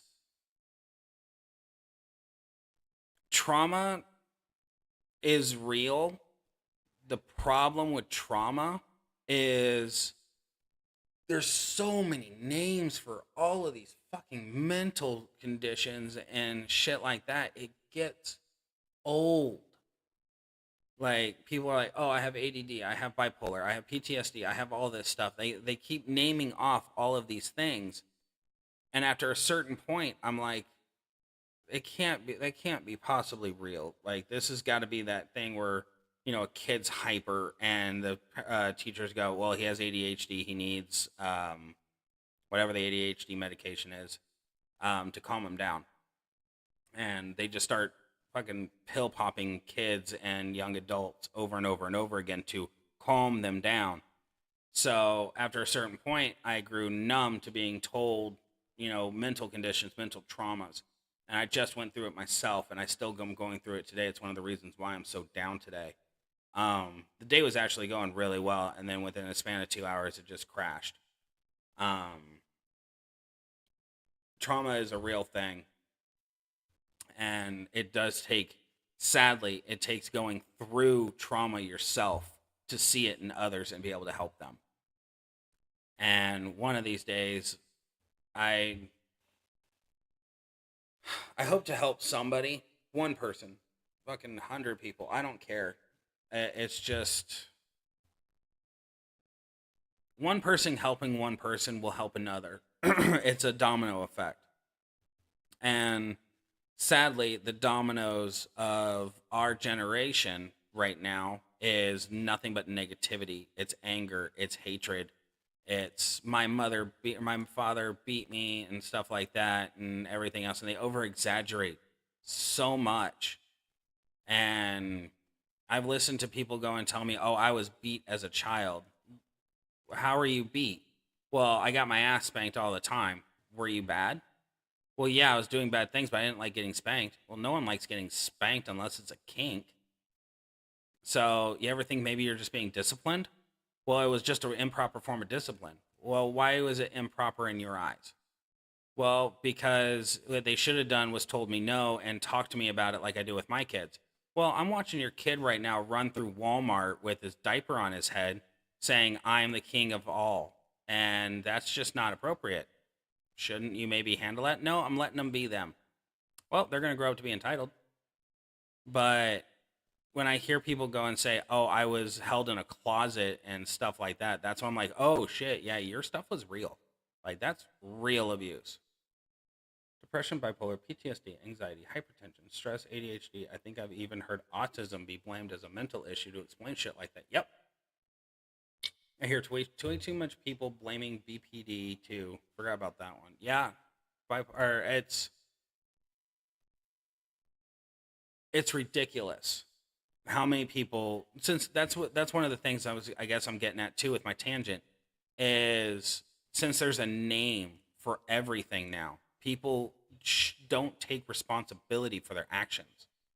I was diagnosed with ADHD when I was young, and I started taking Adderall. Thank you. Adderall is what it was. And that was not a good thing because I was severely malnourished for a very long time. Yeah, it's not. It's that's the problem. Like, there's so many names for all of these things, so there's so many outs. The internet is a beautiful thing. It brings us all together, but it also overloads us with information that we shouldn't have. I'm sorry, the what is it, WebMD is one of the most atrocious things ever made because people will get on there and look up diagnoses and say, "Oh, I have this, I have this, I have this," and they firmly believe that they have these things. And it's like, you don't have this. You've never done anything like that. By the way, I'll max off the rank prize coins. Nice.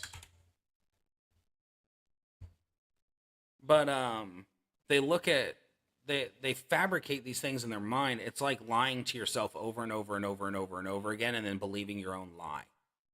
And granted, I understand that for passing a polygraph test if you're a fucking piece of shit.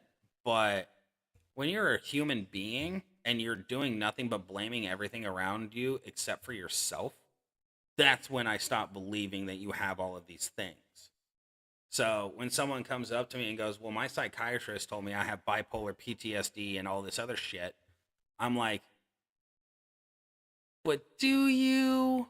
Like, I'm not trying to be an ass, and I'm not trying to discredit what this professional told you. But what did you tell this professional, or what questions did you answer to get the result that you require? I'm fucking frozen. Are you freaking kidding me?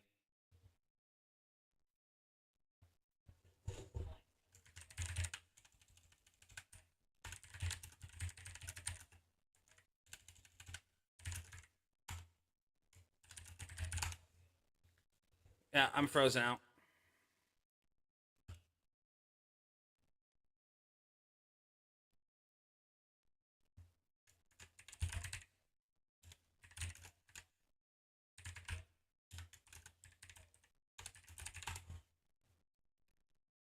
Well, gotta wait for this turn to end. That's fun. Um, or I'm sorry, Discord went and threw me off. Apparently, it has to be Hall of Fame for all of these to fucking count. Oh well, I don't give a shit. I'm basically just talking with you guys. But when they go, I'm like, how did you answer the questions? Well, I answered them truthfully. Well, what do you mean by truthfully? Like, is it your truth or is it reality truth? Because reality truth and your truth are two very different things. Well, I answered them to the best of my ability. Okay, cool. The best of your ability. Did they do a brain scan? Have they done this other stuff to make sure that you're that way? Well, no. Well, then you're not that fucking way. I'm sorry. You're just not. You've just made yourself believe that because you watched enough Grey's Anatomy to think that you know medical jargon. Mm.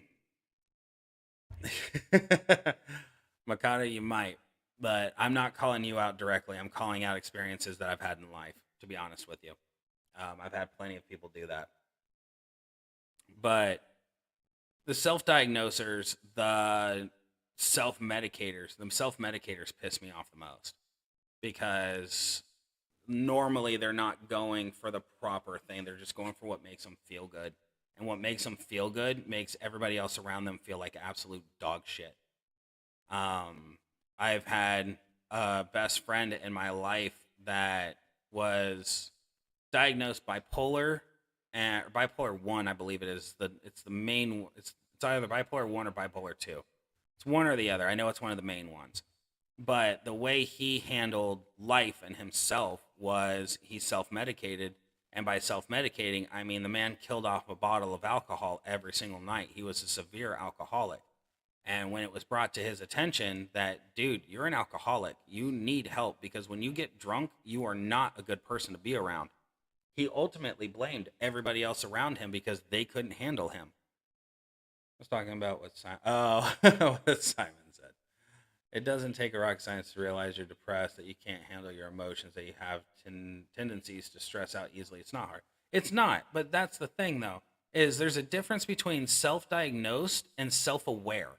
That's one of the things I've just learned recently is I am self-aware. I understand that I am massively depressed. I understand that I have anger issues like nobody's business. Um, I understand all these things. So I don't say I'm self-diagnosed. I say I'm self-aware. I am extremely self-aware of the fact that I have made mistakes. I am extremely self-aware that I have hurt people in my life because of my anger issues. But by being self-aware, you're able to seek the help that you need to get to control what is going on with you, to gain more of an insight of yourself. And ultimately, again, I bring up therapy. That's where that's helped me out the most is by talking about these things.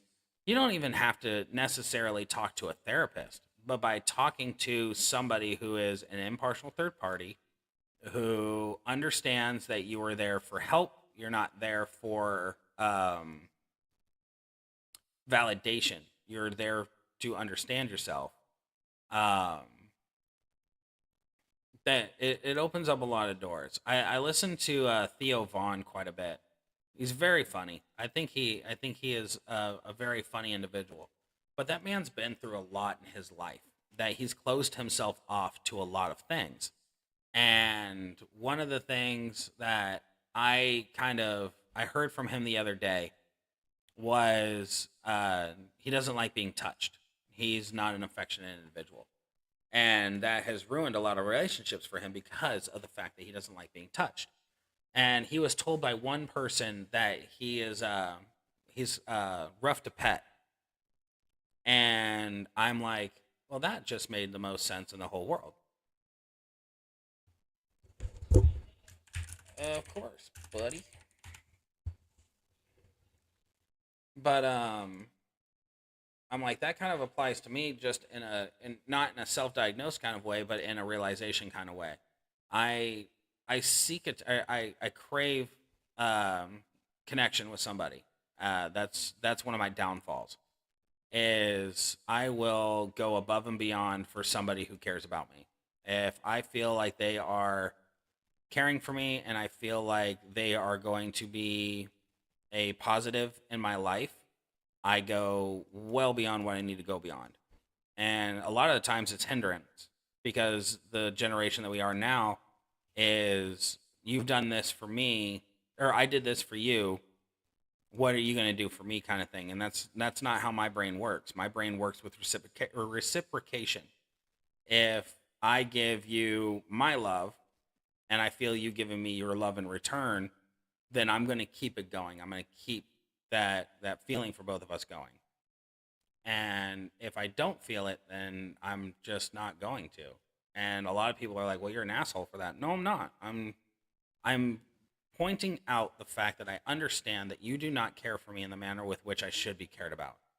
And I lost this one because the fucking shitty board. Um, I'm caring for you in the manner with which you're caring for me. I'm reciprocating what you're giving me. And at the end of the day, if people don't do that, then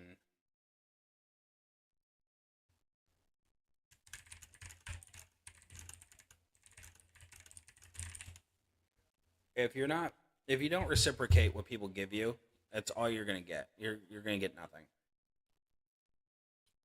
Talking more about people saying they have ADHD when they just don't want to do some homework or clean their room. Yeah, that makes sense. But there's also a point of being so self-aware that you literally don't see a point in getting help since you just think you know everything about yourself when you really don't. But you're so stubborn you don't want help because you know how to fix it and what the issues are, but you end up not doing anything about it because you don't truly know how to. That is real. 1000% that is real because that was me. From the ages of 24 to just last year, so 8 years, I knew I was angry. I knew I was depressed. I knew I was an alcoholic to a certain extent. And by a certain extent, I mean I knew what level I should get to drunk wise to maintain my high, I guess, my drunken state.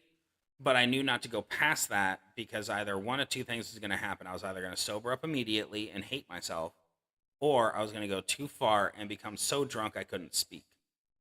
And neither one of those people want to be around. Neither one of those makes you want to be around yourself. So I always got to a solid level where I would be drunk. The world would be kind of spinning just a little bit, just that sort of level where you're wobbly. But the second a problem hit, I was sober within a minute. And personally, I blame my genes for it. I'm German and Irish, and both are notorious for being drinkers. So, and my weight, obviously, I'm a heavyweight. But going through all of that, I I always told myself I'm fine. Everything's fine. There's nothing wrong with me. What you doing? Streaming and being bored. Got two level 23s left to do. Laugh out loud. But I was so self-aware that I was stubborn and I didn't seek help.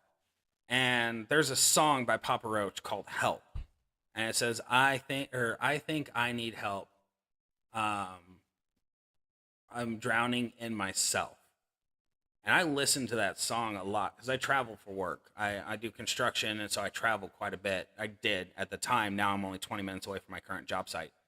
I would drive 6 hours from where I was at to my next location, and I would listen to that song, and I'd think to myself, I need help. I need to do. I need to go to therapy. I need to talk to somebody, and I never actually did it. And then I got with a woman who is the mother of my child, and things started off rocky. There were red flags left and right, and I shouldn't have done it. But ultimately, I thought I have a thing called knight in shining armor syndrome, where I see someone in trouble, I need to be their savior, and I go out of my way to save them. And it doesn't matter what it does to me. It doesn't matter what it does to my family. I need to save them. And by saving them, I feel like I've ultimately saved myself. And that doesn't work. It never works. It's never a good idea. It's the worst thing you can possibly do, because all it does is pushes you further and further and further down to where you don't see the light anymore. And I got so encompassed with darkness that I hated everything outside of my son. My son was the only light that I had. My son was the only thing that made sense to me. So I took what little light I had, and I shone it on him, and I darkened the world around me. Once I realized that, I went and sought out help. I found my therapist that I have now, and I don't quite think I would have made it this far in my life mentally. I think I'd still be in a really bad place, and I'd be a good father, but I wouldn't be a great father to my son being in that place, if I didn't find my therapist. And I thank the Lord again for every day for the therapist as well, because she's one of those ones that listens, makes me kind of repeat what I've said, and then makes me analyze what I've said, because I'm an analytical person. I'm a logical thinker. So if I can't explain it logically to her, that means I'm not explaining it logically to myself. So that means I'm lying to myself. So I take the time to analyze throughout the week what I've said, and realize, oh, maybe I did do this. Maybe I did do that. Maybe I hid myself so much that I can't get back out. So that's helped me kind of come to the surface. I know what's wrong. I know what to do, but I don't truly know what to do. Like currently, I'm just living day by day, hoping things get better, and I just get better over time. That's a way. It's not to be negative or anything like that. It's more of it's a band-aid for a gushing wound. Um, Obviously, there's something going on or has happened in your life to make you feel the way you feel, think the way you think, do the actions that you do. Ultimately, there's a reason for all of that. And by talking to somebody, doesn't necessarily have to be a therapist, but I do recommend a therapist just in case they feel like there's a more underlying problem. But by talking about it and getting it out of your system, you're able to kind of look at it a lot better. It's pulling it out of the box, so that way while you're sitting in the box, you can look outside of it, kind of thing, I guess. Um, and then you have a chance to confront yourself. See, I went about it in the wrong way. This is going to suck to say because she's laying right next to me. um, One of the ways I tried to deal with my problems was a spirit journey. Now, I'm not going to say the drugs or anything like that. I didn't go hardcore. I just went hallucinogen. Um, but I tried to manifest in front of me my problems. I tried to manifest my demon in front of me so I could battle it out, because I'm a fighter. It's what I do. And I'm like, this is going to work. This is really going to work. It didn't fucking work. It helped a little bit, but it also made things a lot worse. It was like I stitched the wound halfway and then opened more of it down the line to where it wasn't halfway anymore. It was only 10%. It was enough to tell me I was messed up, but it was also a wake-up call too. A lot of the things that we do are wake-up calls. At the end of the day, you can only do so much for yourself. Like your son was your life for my current partner. My current partner is mine. She shines so much light in my darkness, and the very least she tries, and I keep trying to show her the same energy because I know that she deserves it. Why is that gonna suck to say? I'm not getting aggressive or anything like that. But to me, that sounds like you may not be a religious person. You may be an atheist or something completely fucking different.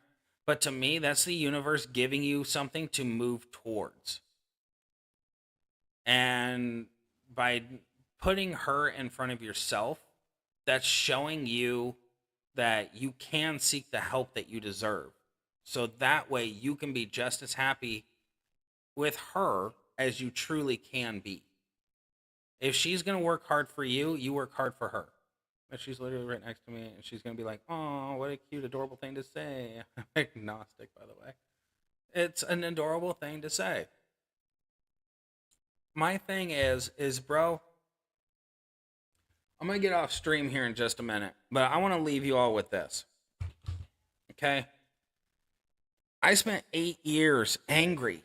I spent 8 years sad. Right now, it's hard for me, or I'm doing one of the things that I shouldn't be doing, and that's holding my emotions in. When it comes to tearing up, crying, stuff like that, I lock that shit down because I have convinced myself throughout the last 8 years that crying is bad.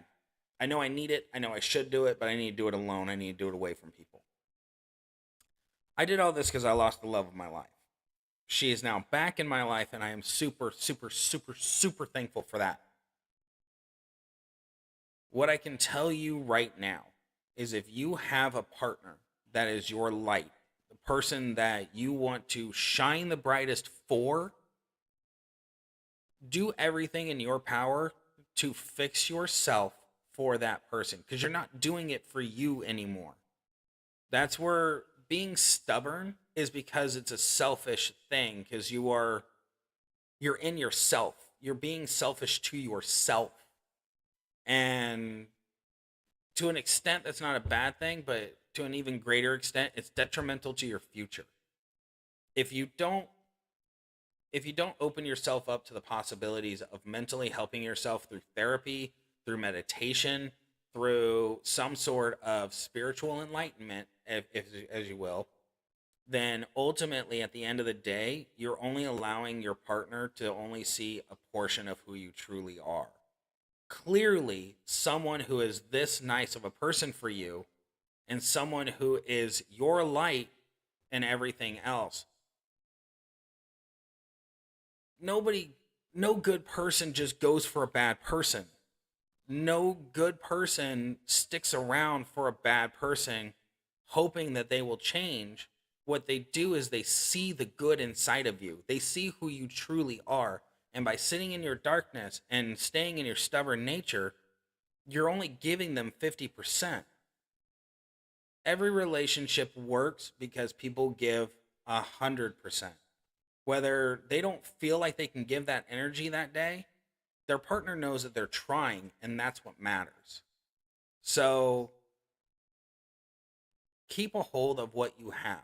Keep a hold of the light that you have. Because by doing that, you're ultimately going to enlighten yourself.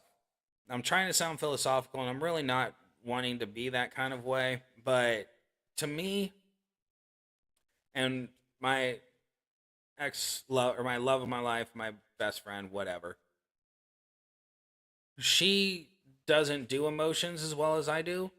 And when I spout the love fest to her, she goes, "Aw, you're sparkly," and all this other stuff. You're a shiny piece of toy or whatever. And I know that's her way of saying that she appreciates me and everything else, and that's the reason why I try so hard for her. If it is the right partner for you, you should have absolutely zero issue helping you get through your shit. Yeah.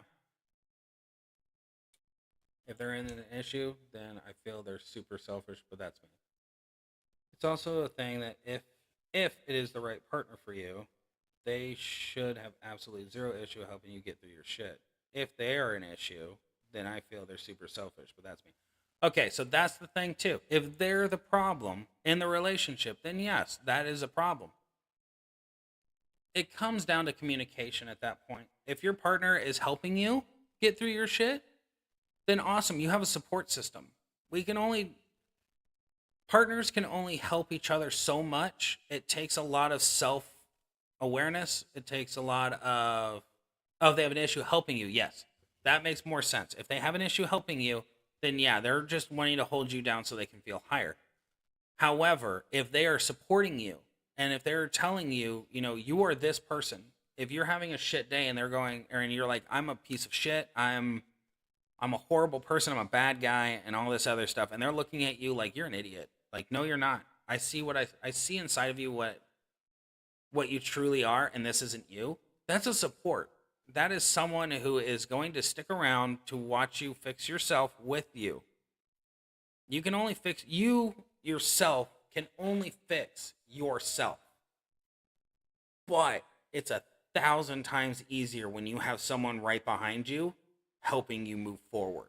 Because there's days where our legs are locked into fucking place. And we have cinder blocks, fucking quicksand, whatever you want to call it, we're just stationary. And we don't feel like we can go forward. When you have the hands on your back and they are pushing you towards it because they know you don't have the strength, that is the greatest feeling in the world. So, I've had multiple partners before this one that just told me you need to figure this out on your own. I can't help you. And I never wanted someone to carry me through it. That's horrible, bro. I've been there. I've been in the same boat. I've had multiple people, not really partners per se. I've had in my life I've had 2 partners. And of my whole life I've had a lot of mild relationships, whatever you want to call them. They weren't a solid relationship, but they were progressive, I guess. And one of the telltale signs for all of them was when I'm like, I'm having a bad day, I need some help, I need to talk to somebody, and they would respond with, well, I'm busy right now, or go talk to one of your friends, or something negative. I immediately went, yep, you're not for me, and I walked away.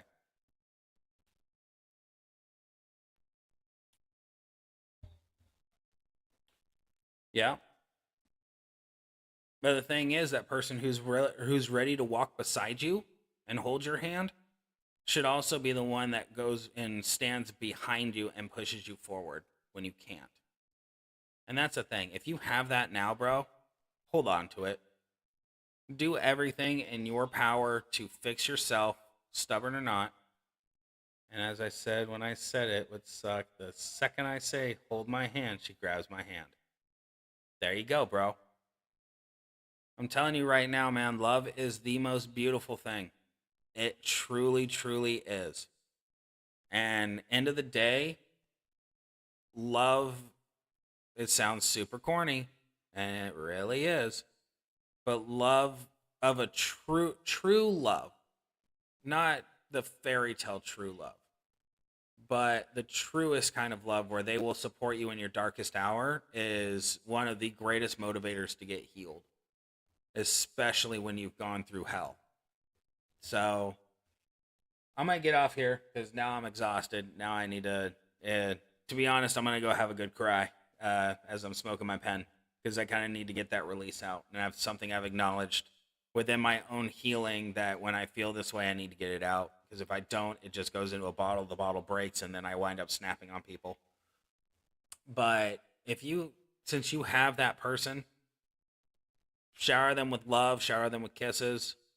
Materialistic things are fun, they're great, they're something to hold on to, but it's the feelings, it's the memories that help us become better. It's something that even at the end of the day when they're not there, as Rick said in R&M, brain hurty. It does. At the end of the day, if that love is not around you, whether it was a bad breakup or they're visiting somebody across state lines, they're far away from you, having the memories of the laughter, the good times, the hugging, the kissing, everything else like that in between, the stupid fights that wound up being, graphic, but the best sex you've ever had because of makeup, the silly nights where you're sitting at home doing absolutely nothing, just sitting on the couch watching TV, and you just happen to look over and see them, and you're like, this is where I should be. those are the things that help you move forward. And they are the best things to help you heal.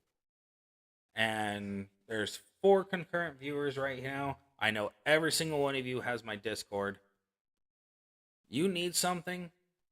You need a person to talk to. You need to write out a fucking novel that you don't care if I read it or not. You just need to get it out. My Discord's open. Always. Now, when I hit 1 million people, then I'm probably going to say, nah, I don't need y'all. I'm bullshitting you. Even when I hit 1 million, I'll have 1 million people blowing up my phone. You know, I'm here for anybody and everybody who needs someone to talk to. I'm not that person that goes and says, oh, you live 2 hours away from me, let's go and be friends, because that's not my kind of gist. I'm a very antisocial person in real life. But I am that person who has no problem sitting in a chair reading the fucking novels that are sent to me just so I can understand you better and just so I can give you some semblance of advice, even if that advice is, wow, you fucked up. You know, stuff like that. So, why is my Discord blowing up when my Discord's still open on my computer? Stupid phone. Oh, probably because I haven't clicked on it yet. Did they vanish? Nope, they didn't vanish.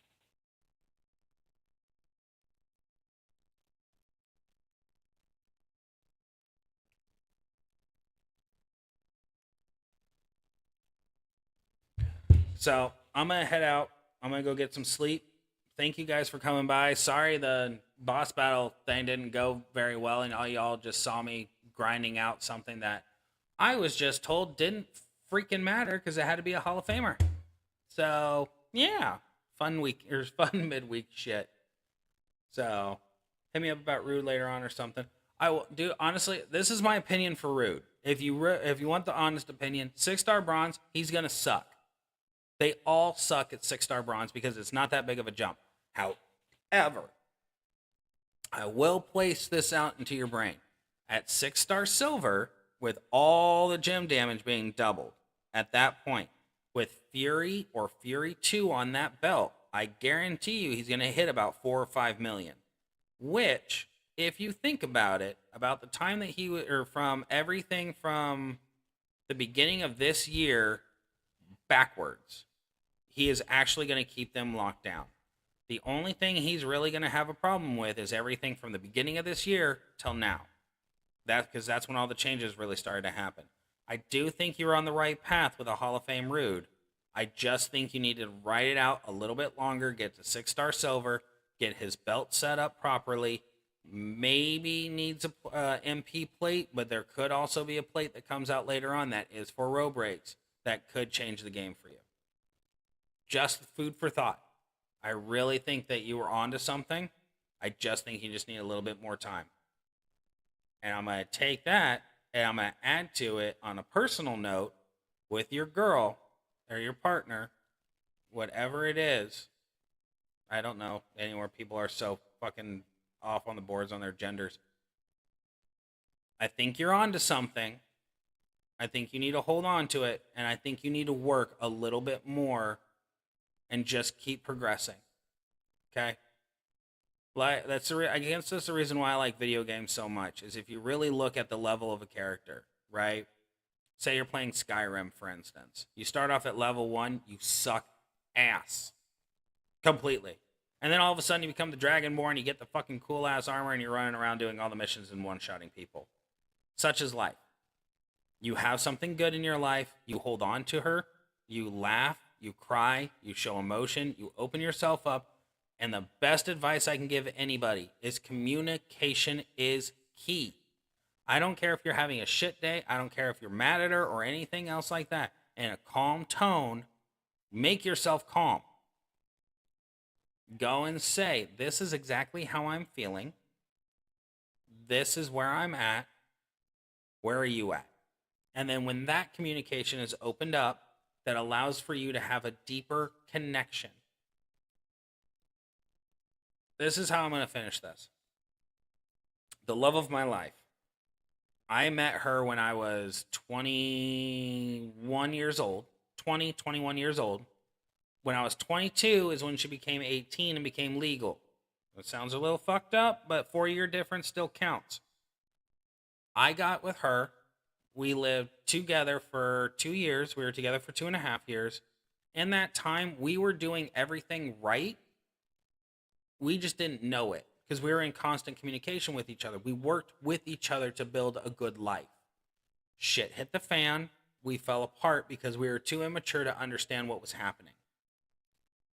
9 years later, and a few mishaps here or there between us both on our road to now, we have been talking again for 5 months. In that 5 months, we have reestablished our connection easier than anybody else I've ever talked to in my entire life. And that is because of the communication that we had in the beginning. It is because of the communication that we built up for ourselves, for each other, that we had the connection strong enough to keep finding each other to come back to being happy.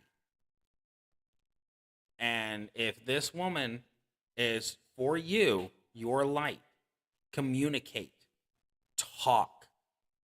It could be your past, it could be your present, it could be future, it could be whatever.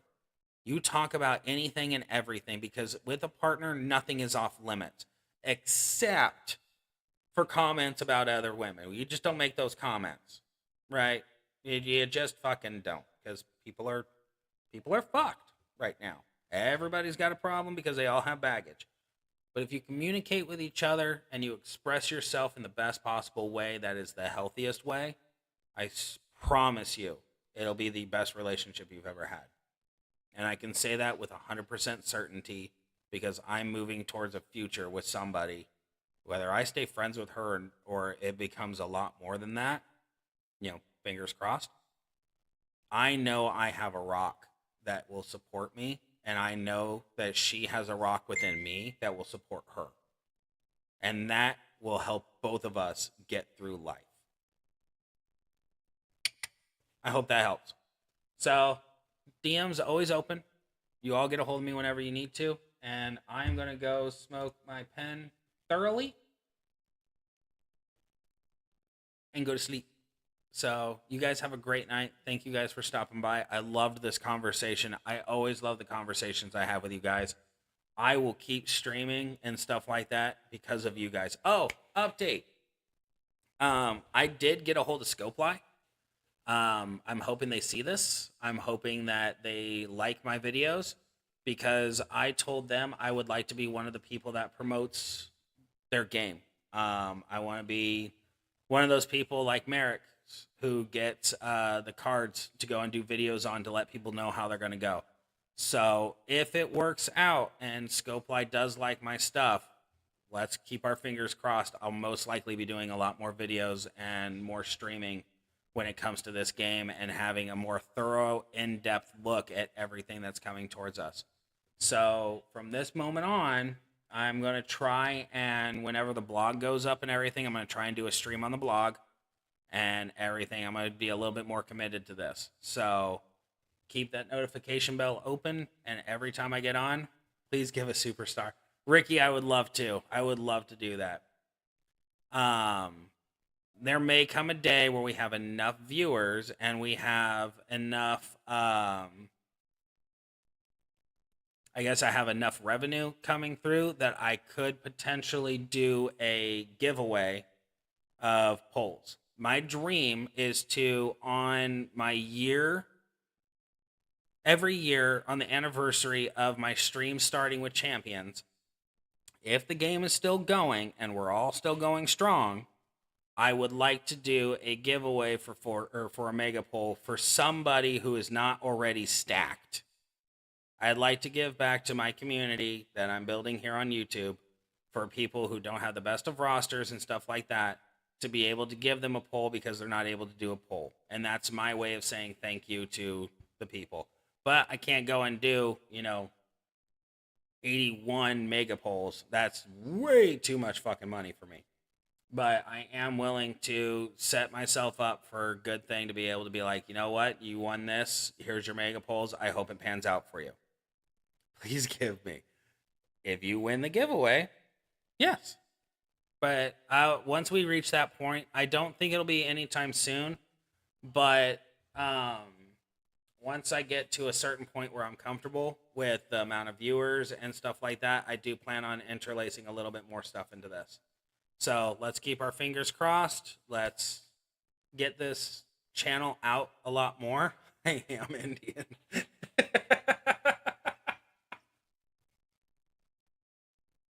I don't know if that was meant to be funny, but goddamn, the way that got delivered was fucking hell. Yeah. The way you deep dive and learn new setups for people when you think you have the best setup. I think you'd be the best previewer, to be honest. Mikado, I appreciate that. I really do. I like being very logical with this game, very analytical. So I keep going. I gotta stop. I gotta stop. But let's keep this channel going, guys. And I'm hoping to do another stream on Saturday. So I think we have a showdown event this weekend.